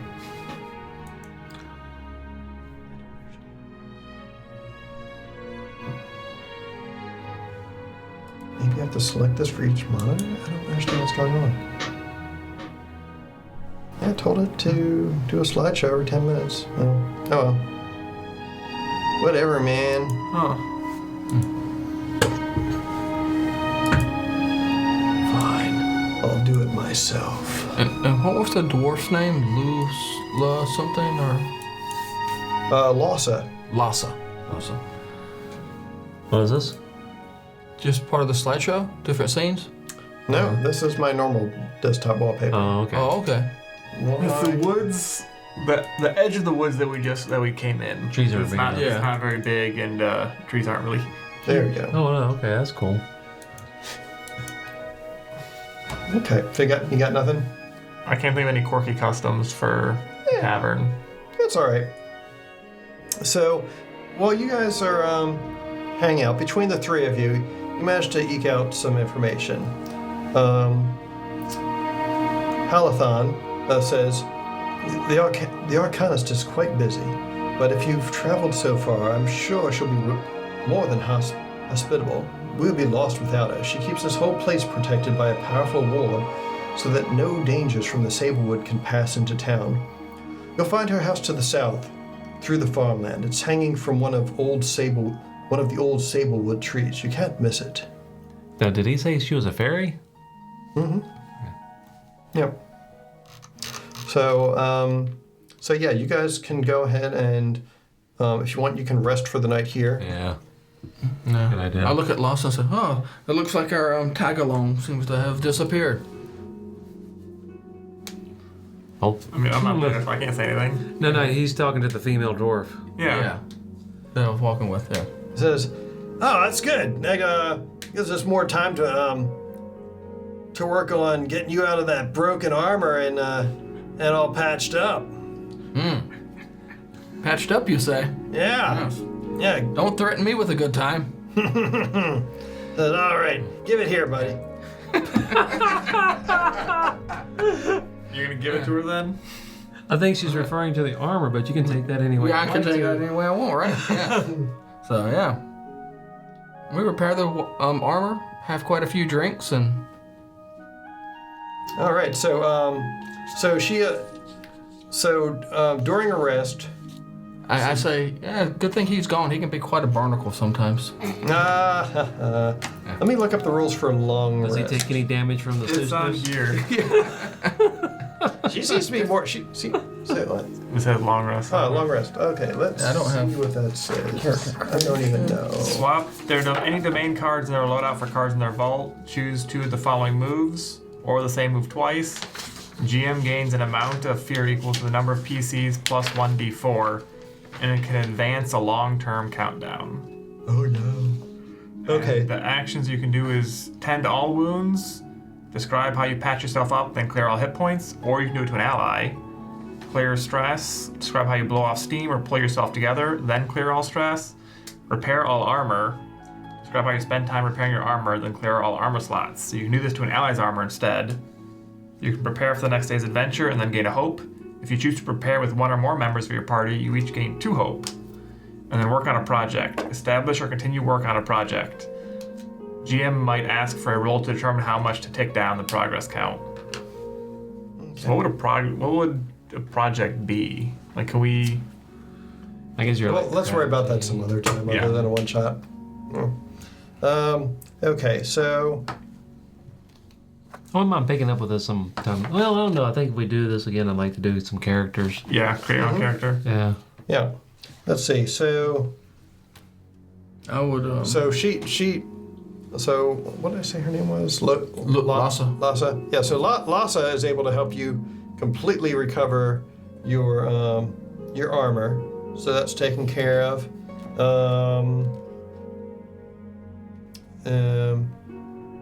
And I guess we could say that you're also able to get your wounds tended and also blow off any stress that you've accumulated as well, John. Stress is relieved. Yes, your stress has been relieved. Yes. Okay. What I'm gonna do. Are you gonna prepare hope? Are you gonna prepare for the next day? Yeah, that looks like the only thing I really can do. However, And stress probably. yeah, I'm Get going to rid go of ahead and remove the stress. I only had 1. Now, I can only get 1 more hope. That's all I got space for. This says Really? clear all stress. All stress is cleared Yeah, on a long rest. Yeah. So Well, no. You have the option to. yeah. Yeah, I think you get to do like 2 of those things. Yeah. 2 of those things. So I'm going to clear the stress, prepare for tomorrow. That'll give me a hope, but I only have I can only get 1 hope. Yeah. But there's nothing You're else you already really maxed out. care to do because. Because you didn't take any damage or. No. Well, yeah. So I'm gonna clear my stress and I'll prepare with you so we can both get 2 hope. All right, you'll Or, get well, 2. I get 2 hope. You only That's get fine, 1 because. So then I guess the way we prepare is we're going to discuss our plans for tomorrow. We're going to find what's her face. We're going to look at our equipment. Was there a timetable that we need to get this delivered by other than soon? I don't remember a timetable. You would know that it's pretty freaking urgent. So you definitely want to minimize the amount of time this is going to take. Okay, so first thing in the morning, we're going to go visit the ferry.